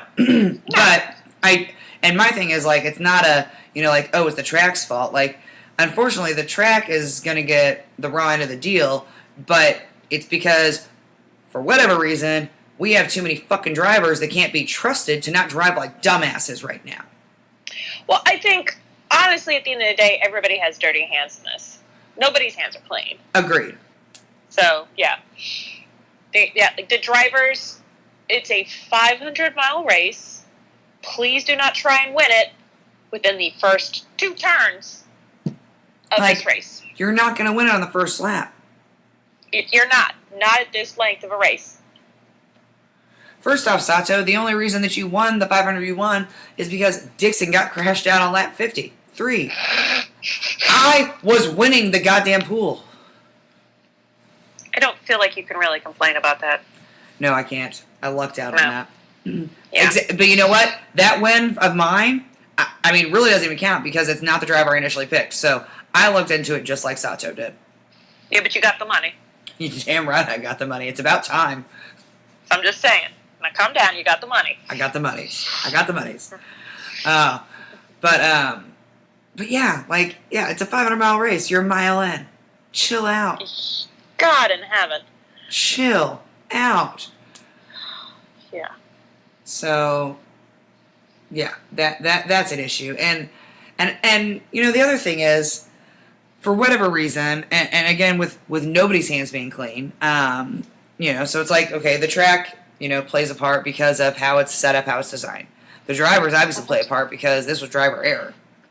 Yeah. Thirdly, the schedule, the IndyCar schedule plays a part because we don't give Pocono the respect a super speedway like that deserves. Mm-hmm. We make rookies do a rookie orientation program at the Indianapolis 500.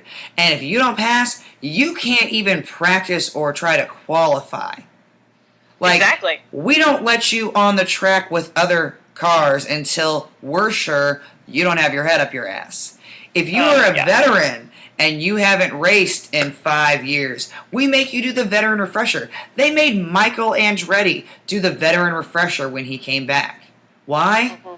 Because it's dumb not to. Because you have to have a healthy respect for a track like that. Super speedways are our favorite. We say that all the time. They are inherently more dangerous than other tracks. We know that. But that's why they're also awesome because of the speeds that you see. But that's why you have to have a healthy respect for them. Because when there's a crash, it can go bad fast. Mm-hmm. And the more time on the track, the better the racing's going to be. Because the more experience people are going to have, and they're going to build more trust and respect for one another.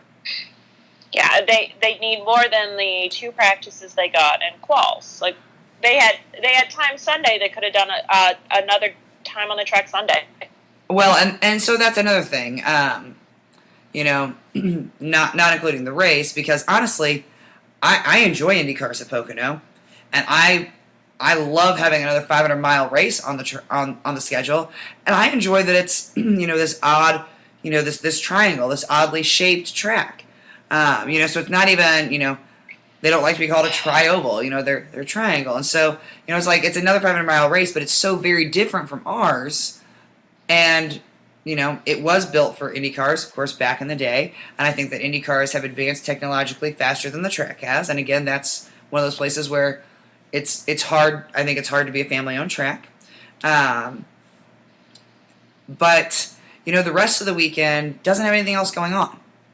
I mean, they have a few things, like there's some vintage cars and things, but there's not a lot going on.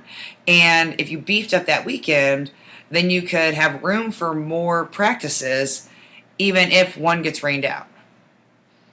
Yeah, I mean, this is now the second year in a row where they've had to cancel multiple practices. They need to either do a practice Friday or something on Sunday, so you just don't have all of your practice and your quals on the same day, because that's just asking for something to be canceled. It is. I mean, it's especially when you're in the Poconos and you know that the weather's unpredictable. Why do you think we have so many practices in May for the 500? Well, when they first started that, it wasn't because people were coming every day. It was because the weather in May is some of the most unpredictable weather of the year in Indiana, and that's saying something. And, you know, if you only had 2 hours of practice and a qual session in Indianapolis, or no quals, if you only had 2 hours of practice and no quals at Indianapolis, and it turned into a demolition derby, everybody would say, well, I don't know who's surprised. They didn't have enough time on the track. But for some reason, we just accept that at Pocono. And I don't think that we as fans should. I think a lot of people don't, though. I think a lot of people do understand that was probably one of the factors. A lot of people did say there's just not enough time on that track. I will say that for a lot of people. Yeah, I mean, and that's the thing. Like, it's not that the track is a bad track. It's that we don't give it the respect it deserves. We don't give it the time it deserves. And I think I would love to see Lights run there that weekend. You know, you could have them have some practice and quals on Friday. IndyCar have practice on Friday. I mean, this is just bare minimum. I mean, honestly, Abby's perfect world, start shit on Wednesday and get them a couple days.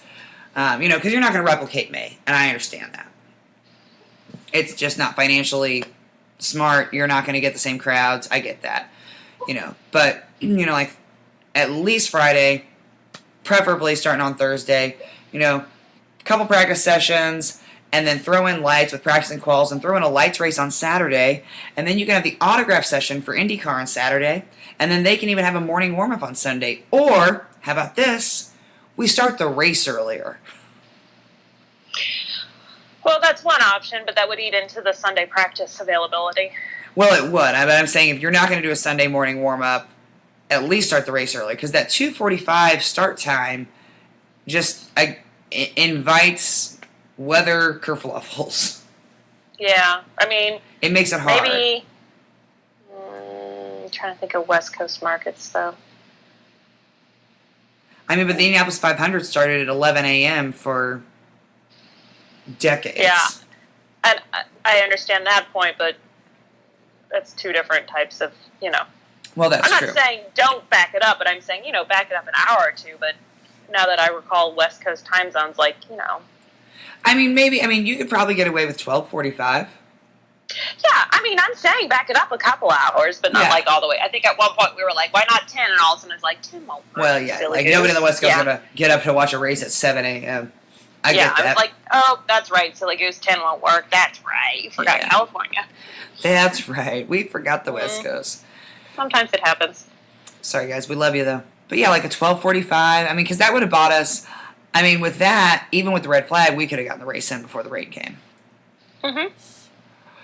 So it's just, there's just a couple different things about it that I'm like, it's unfortunate. I feel like the track is taking a beating for this crash, and it's not that the track is unsafe. It's just that we need to have more time on the track and a better on-track schedule while we're there. We need to revere it in the way that you should a super speedway. You know, everybody gets all excited. Oh, well, this is the fastest turn in IndyCar because, okay, yeah, like their turn 3 is faster than you can go through any of our turns at IMS. Like, that's awesome. Well, if that's the case, like if we found a track that has faster shit than us, why are we spending the bare minimum amount of time there? I mean, in Mid-Ohio, they have 3 practices. Mm-hmm. Yeah.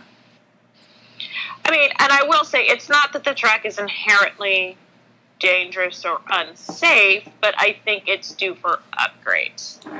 Oh, absolutely. And actually, because it needs to have the there needs to be a resurfacing. If a bump is breaking a car, that's something that needs to be looked at. Yeah, and that's a resurfacing. You know, the fence. I know that it probably needs to be looked at. And of course, that's money, that's revenue, that's gate revenue. But I feel like that's probably something that needs to be looked at. Probably needs to be done. It wouldn't have stopped any.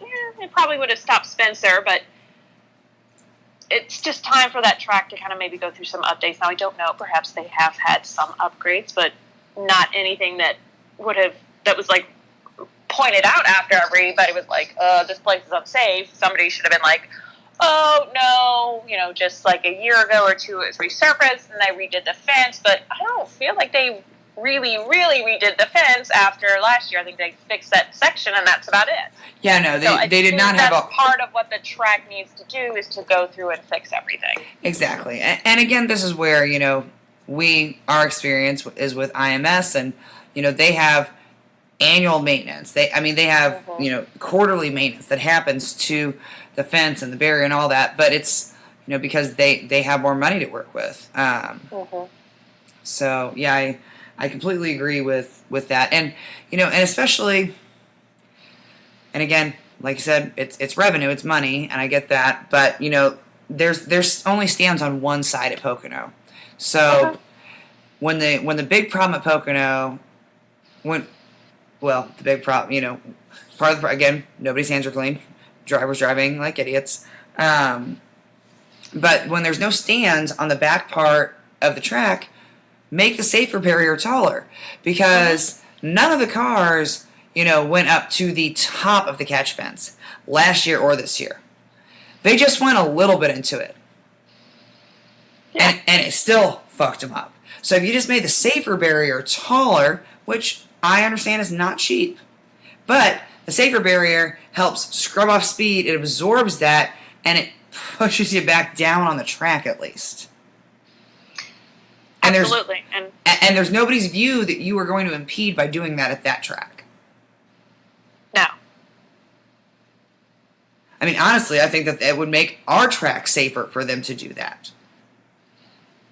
Yeah. They're not going to, because it would impede the view of like the first 3 to 5 rows, and that's a shit ton of revenue. And a lot of cranky peepaws. A lot of cranky peepaws. That's also a lot of people that you have to, that if they're renewing tickets, that you have to find a place for them to be. I mean, that's a logistical nightmare. Oh, Lord, yeah. But, it's like, so I get it. But, so I don't want people to think that I'm just saying, like, only Pocono could benefit from that. I think that our track could benefit from that as well.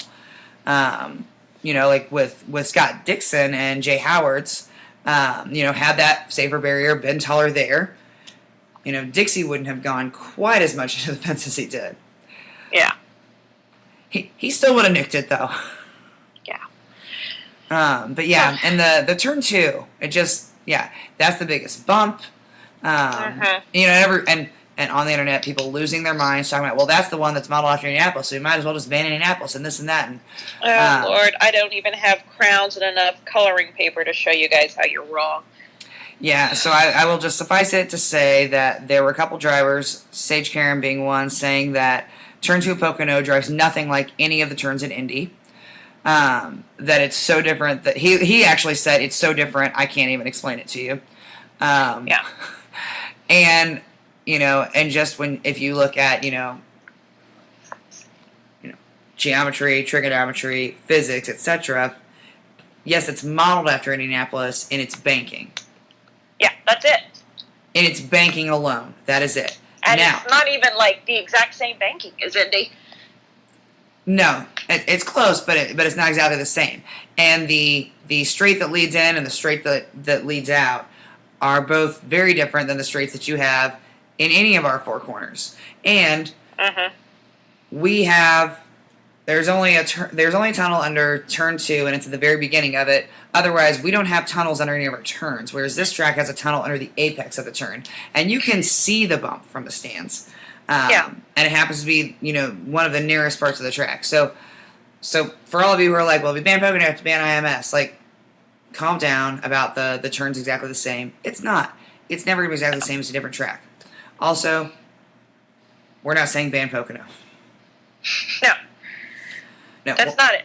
We're not saying ban Pocono. We are just saying, and so Matt Weaver said when he was talking about that it not being the track's fault, but still calling for safety improvements. They're not mutually exclusive.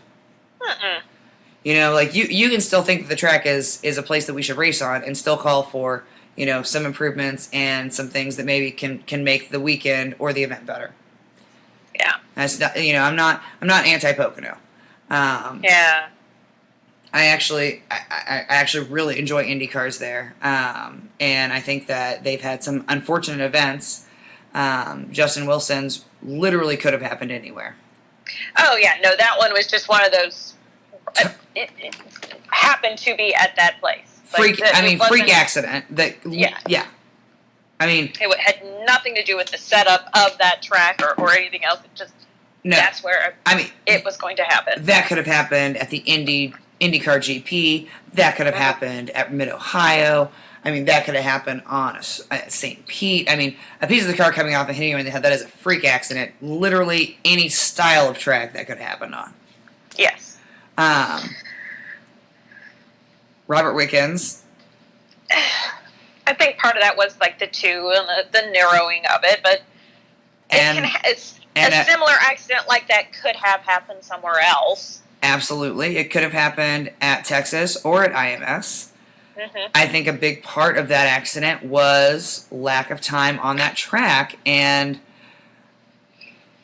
I actually said going into Pocono that Wickens was not comfortable on ovals. I mean, my opinion going into Pocono was that Wickens wasn't comfortable on ovals because he hadn't been, and listening to his radio, he didn't feel comfortable, even at IMS. And so I think that was absolutely a factor in that.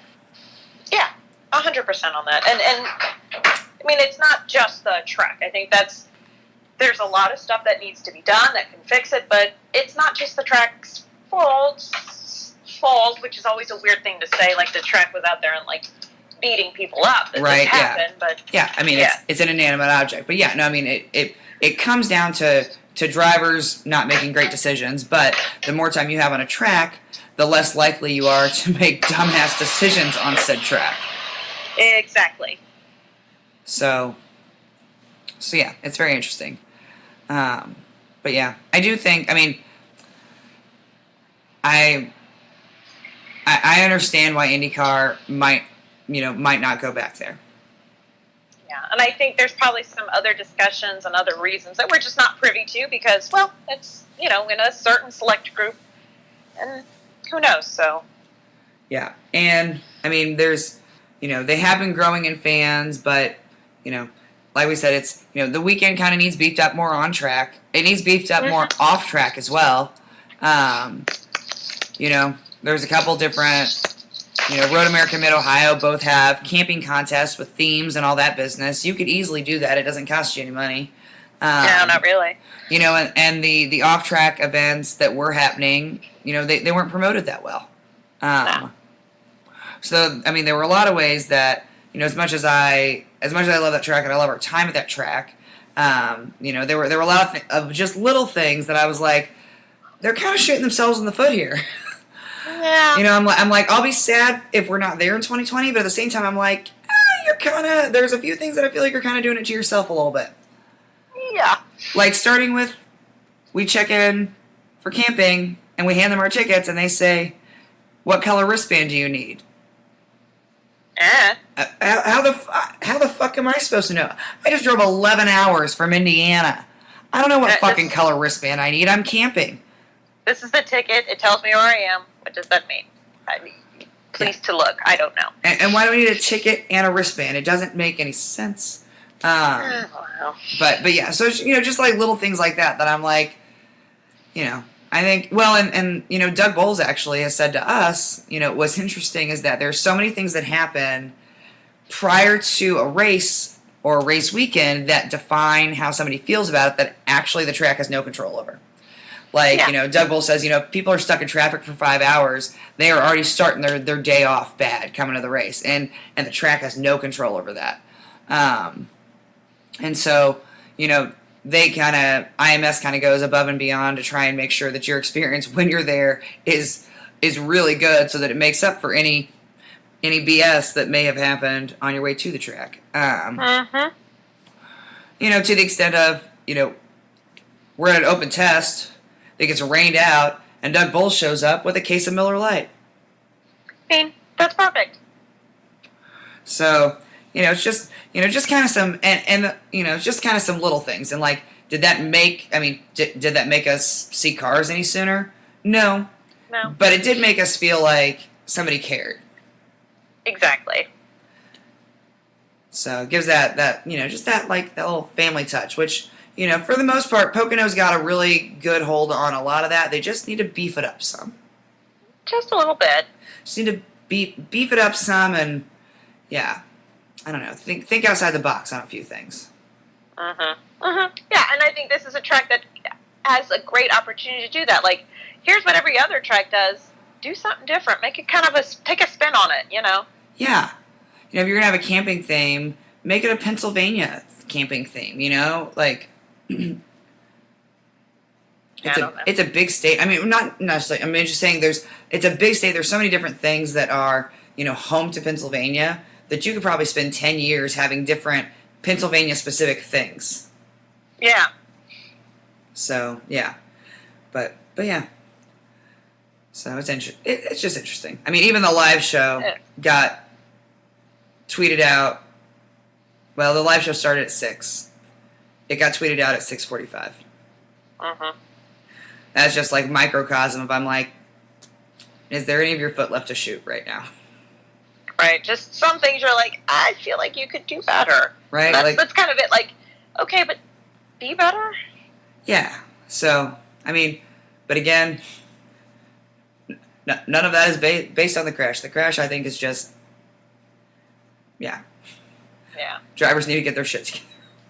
Yeah, what was it that Scott did? I feel like Scott Dixon's quote is kind of like the best summation of everything. Yes, okay, let me find it, because I have it in here, and it was the best summation of everything. Let's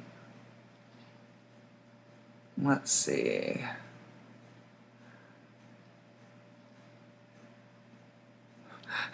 Scott Dixon. I feel bad for Pocono Raceway. The crowd was great, and the race was gaining momentum. The drivers could do better. That's kind of it. Like, again, nobody has clean hands. And this was an unfortunate accident, but I think it kind of points to some larger discussions that will happen both on and off the track. Absolutely. And, it's like the bigger safety discussion to me is not, oh, this track isn't safe.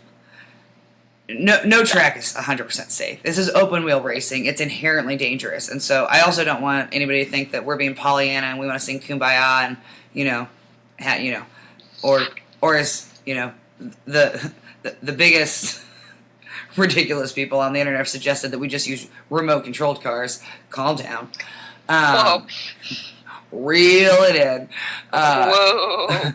I think the biggest, safety issue is, other than, I think resurfacing, fixing some of those bumps and things, definitely a big issue. But just time on the track. Time on the track. And if you let the lights drivers on there, because they race at IMS, that's kind of the gift that keeps on giving. Because, number one, it gets them more time on a super speedway, which gets them more comfortable with it, which also helps them to have that healthy respect for the super speedway. And then when they move up the ladder and come play with the big boys and girls, they've already been on that track. So they've got more time on it, more experience on it. Because your drivers who have been in the series for a long time don't have as much of an issue with the track as your younger drivers. Because just in general, they've had more time on it because they've been racing for years and years. So. Okay. We have to still get to Gateway. And we do, and we're getting long. And as I said, we're getting long in the tooth. We are getting long. We are getting long in the tooth. So, but I will say, beautiful drive. We had a great weekend with our friends and friends / our racing family. Enjoyed seeing the cars on the track. Hate that there was a crash on lap 1. Good God. But yeah. And we'll see what happens with the schedule. We shall see. Yeah. We shall see. So, okay. Real quick, though, favorite part of the weekend? Our live show was fantastic.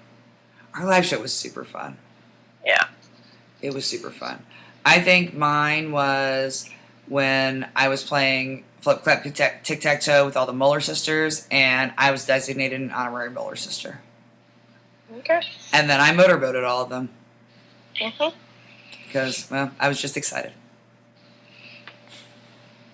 All right, Bomberito. Yeah, Bomberito. Track is no longer Gateway, by the way. It is no longer Gateway. We keep calling it that. But it is the Wide Technology Raceway, WWTR. WWJD, but for race cars. So it's a 1.25 oval track, but it's like an egg. It is more like an egg. Yeah, turns 1 and 2 are 11 degrees, turns 3 are 4 and 9 degrees, and, IndyCar just started back there in 2017, so this is only year 3. It is only year 3. And, for the Bommarito Automotive Group 500. There we go. The drivers do 248 laps, which is 500 kilometers. Not 500 miles. That is correct. Most wins as driver? Well, no one has won more than once. No one. A lot of people won one time, and I was like, I'm not writing these all out. Nope. Most wins as a team is Penske.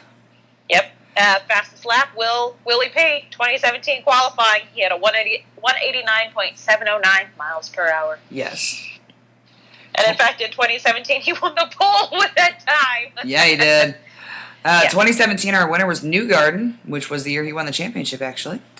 Yep. Number 2 was Dixon. Number 3 was Pagano. It was the year where, right at the end, Newgarden made that pass on Page. Then Dixon was like, don't mind if I do. And he got third. Yep. And then just last year, Dixon got the pole, but it was canceled due to the rain, so they just did it on points. Correct. And then it was Power, Rossi, and Dixon. So it was an exciting race both years. It is. It's a fun and exciting race. I really do enjoy this race. I really do too. What I'm most excited about is that it really is. I mean, it's 100% a night race. Yes. Yeah. Darn it! Not like Iowa. Well, like Iowa would have been. Yeah, not like Iowa would have been. Although Iowa was 100% a night race. But yeah, Iowa was like a morning race. Yeah, it was. Iowa was the race for people who work midnights. They loved that shit. Let's hear it for the third shifters. But yeah, so it is actually a true night race, and so I'm always excited about that. And I always enjoy that. They do quals earlier in the day on Friday, but then the practice on Friday evening, Friday night, and so that's fun. So rather than just have like quals at night, you get to see all the cars on the track practicing, and so it's almost like a little warm up or a scrimmage. Yes, it is very nice, and I think for it being the last oval of the season right now, it's not a super short over, it's not a super long oval, so there's like this constant excitement because of the length of the track, and it's like perfect to end it that way, and it's close enough that a lot of people can make the drive. It is. I mean, it's just under 4 hours from Indianapolis, so it's a great track, and I also enjoy that we have a lot of people from Indy that come to it, same as Mid-Ohio, so yeah. Plus, if you're going out, you gain an hour. I mean, naturally, you lose an hour on the way back, but going there, you gain an hour. So, but you almost gain a day because the race is on Saturday and not Sunday. So yeah, I mean, if you were really ambitious, you could drive back Saturday night. Ambitious / sober. Well, I just said ambitious. So who you got for first? I feel it in my bones. He's coming for that championship. He's coming. Rossi. You going Rossi? I'm going Rossi. What about you? I'm actually going to go Newgarden. Oh, this is it. I think this might be the first. This might be the first time I've picked him this season for first. Yeah, I think so. I think it is. Top 5, I'm going to go Pagano. Damn it, that's who I was going to go. All right, top 5. I'm going to not pick Pagano since you picked him. I'll pick somebody else. You know what? I'm going to go with my boy Ed. Nice. So the last oval, I'm going to go big or go home with my choices here. Nice. And then for top 10, TK. Okay. Damn, you're putting it in writing? You have been drinking the sausage flavored Kool-Aid. Oh. Oh. How about you? Shout out to the MC. Top 10, I'm going to go Ferrucci. Okay. Not a bad choice. Yeah. All right. First out. If I say Sato and he's suspended, does that still count? No. Damn. I feel like they have to start the race for it to be a first out. I mean, that's fair. That's fair. Oh, shoot, you know what I didn't think about? Isn't Dragon Speed going to be there this weekend? Yeah, but you're not going to pick him for your first No, out. I'm not, but I just meant to mention that earlier. Like, that's another thing I'm excited about is Dragon Speed. Yeah, we'll get to see our buddies from Dragon Speed Racing. Yes! Ooh, add them to the list of things I'm excited about. Okay, first out. Sorry. Just the way that you were like, oh, isn't Dragon Speed Racing here? I know. It sounded like I was like, no, I'm rude. Not. It sounded very rude. I just all of a sudden forgot because I'm thinking through, okay, who do I think is going to be out first? It's okay. I'm also, you know what? Oh, I don't want to see that. My problem is like I want to pick first out because of like weird luck they've had, but I always feel like that's mean. You know, it is, but I mean, I guess because that's why I'm picking Marco, and it's really just because they're having some still wonk car issues, and I'm like, ugh. Yeah, I mean, I feel like so I'm going to pick Ericsson because I'm going to hope that when I do that he does like really well and helps out my fantasy team. Okay. I'm going for some reverse psychology. I get that. It's a strategery. Yeah, nope. We'll see how it works because I've been rooting for him, and so now I'm going to try it the other way around. We'll see what happens. Okay. I know that you have to say that just for the various members of his team who listen to us, and I actually agree with her. We've tried this before, so it's a whole thing. It's true. It's a whole thing. Yeah. So. Yeah. Although I did pick RHR and Rosenquist as first out in 2 different bets, and I wasn't wrong. He was not first out at Pocono. Yeah, he was. Remember? RHR wasn't. That's true. No, I didn't win it here. Okay. All right. So the drinking like, game. Whoa. I know. I'll tell you what, though. When that crash happened, a part of me was like, "You picked him for first, dumbass." But he was not. That didn't age well, did it? I didn't pick him for first. Didn't you pick him for first for Pocono? God, no. I picked Rossi for first. Oh, okay. I had him like top 10. Oh, okay.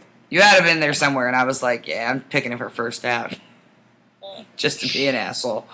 All right. Well, our drinking game. Under the lights. Under the lights, naturally. Because they're going to say it all the time. 1,000 times, at least. If they'll say it once, they'll say it. Mm-hmm. Go ahead. I want to add one that's not in here. There's going to be discussion, no matter what happens with Sato, about, like, the decision. So I feel like you're just going to have to start drinking to numb the pain of hearing it so much. So, yeah. Sato, and anytime Paul Tracy discusses IndyCar penalties. Oh, God, yeah. I'm going to have to start drinking for that. Yep. Anytime they mention it's the last oval. Which is true. It's sad. It is sad. And it's our last race on the road. I know, but I'm glad that we're ending it on an oval this year. I am, too. We did all the ovals this year, and we're ending it on an oval, and it's awesome. Feels special. It does feel special. If Power makes it 2, I feel like there should be celebratory because he'll be the first person. He will now have the most wins at this track, the first person to repeat here. So. Ooh, yeah. And he got back-to-back ovals. Ooh, nice. Yeah. Yeah, okay. I'm here for this. Excellent. So, well, if you forget those drinking games, by the way, they will be up on all of our social media. And you can find everything that you never wanted to know about Fast Cars, Fast Girls at our website. Yes. www.fastcarsfastgirls.com. You can listen to our episodes from there. You can connect to different podcast hosting sites. Look us up. You can subscribe, download, rate, review, all that business. Share us with your friends and family. You can link to all of our social media from that website, www.fastcarsfastgirls.com. We're on Super easy. Facebook, Instagram, Twitter, YouTube. You can also individually just search Fast Cars, Fast Girls on any of those, and you will find us. Because if you think we're funny here, well, we're hilarious in print.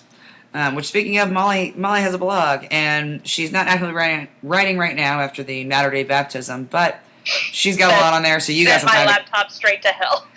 What'd you say? That sent the laptop to hell. Well, yeah, it did.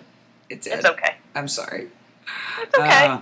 But Molly's got a lot of blogs, so you guys have time to catch up before she gets a new computer. There you go. So, anyhow, but that's where you can find us. And weekend festivities, speaking of Molly, it's her birthday on Friday. So, oh, God. If you see us out at the track, which you probably will, and we'll be there. Yeah, we'll be there. Make sure that you buy Molly a drink. Oh, God. It's not going to end well for me. I think it's going to end excellent. I think it's going to end with me in the Mississippi. I won't let you get in the Mississippi. Okay, that's really all I want. Yeah, I won't let that happen because here's the thing. I know that you're a strong swimmer, but that's a recovery mission. Yeah. And I mean, don't get me wrong, when we wake up Sunday morning after Thursday night, Friday night, Saturday night, you're going to hate me. And I'm just going to say, but did you die? But did you die? But did you die? Toodaloo. Toodaloo, motherfucker. Oh, bitch. Oh, God, we have to end this. We gotta go. But we're doing the autograph session for IndyCar, so swing on by. We have some fun guests. That's true. So, the autograph session is on Saturday. We are not hosting an Unplugged because we're not camping at this track. Because we're going to be at casinos. We're going to be at casinos. Yep. And we're not going to camp 2 weeks in a row. We're going to be bougie this weekend. So, sorry, guys. No Unplugged this weekend, but we will be around. And, we will be hosting the autograph session. So, if you're coming out, come on out and enjoy your girls on stage. So, we're going to have some fun guests. It's going to be a good time. And, as always, the same humor that you hear every week. But, well, no F words. Child friendly. It will be family friendly. Yeah. So, it's fine.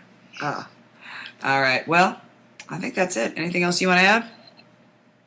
Nah, we probably need to. Yeah, we can just go straight to the checkered on this. We don't even need to wave a white flag. We've been talking about it a lot. Let's go straight to the checkered. All right. Let's red flag it and then checker flag it. Yep. All right. I'm red flagging it. All right. Well, I'm waving the checkered. Thanks for listening. Have a great week. Bye.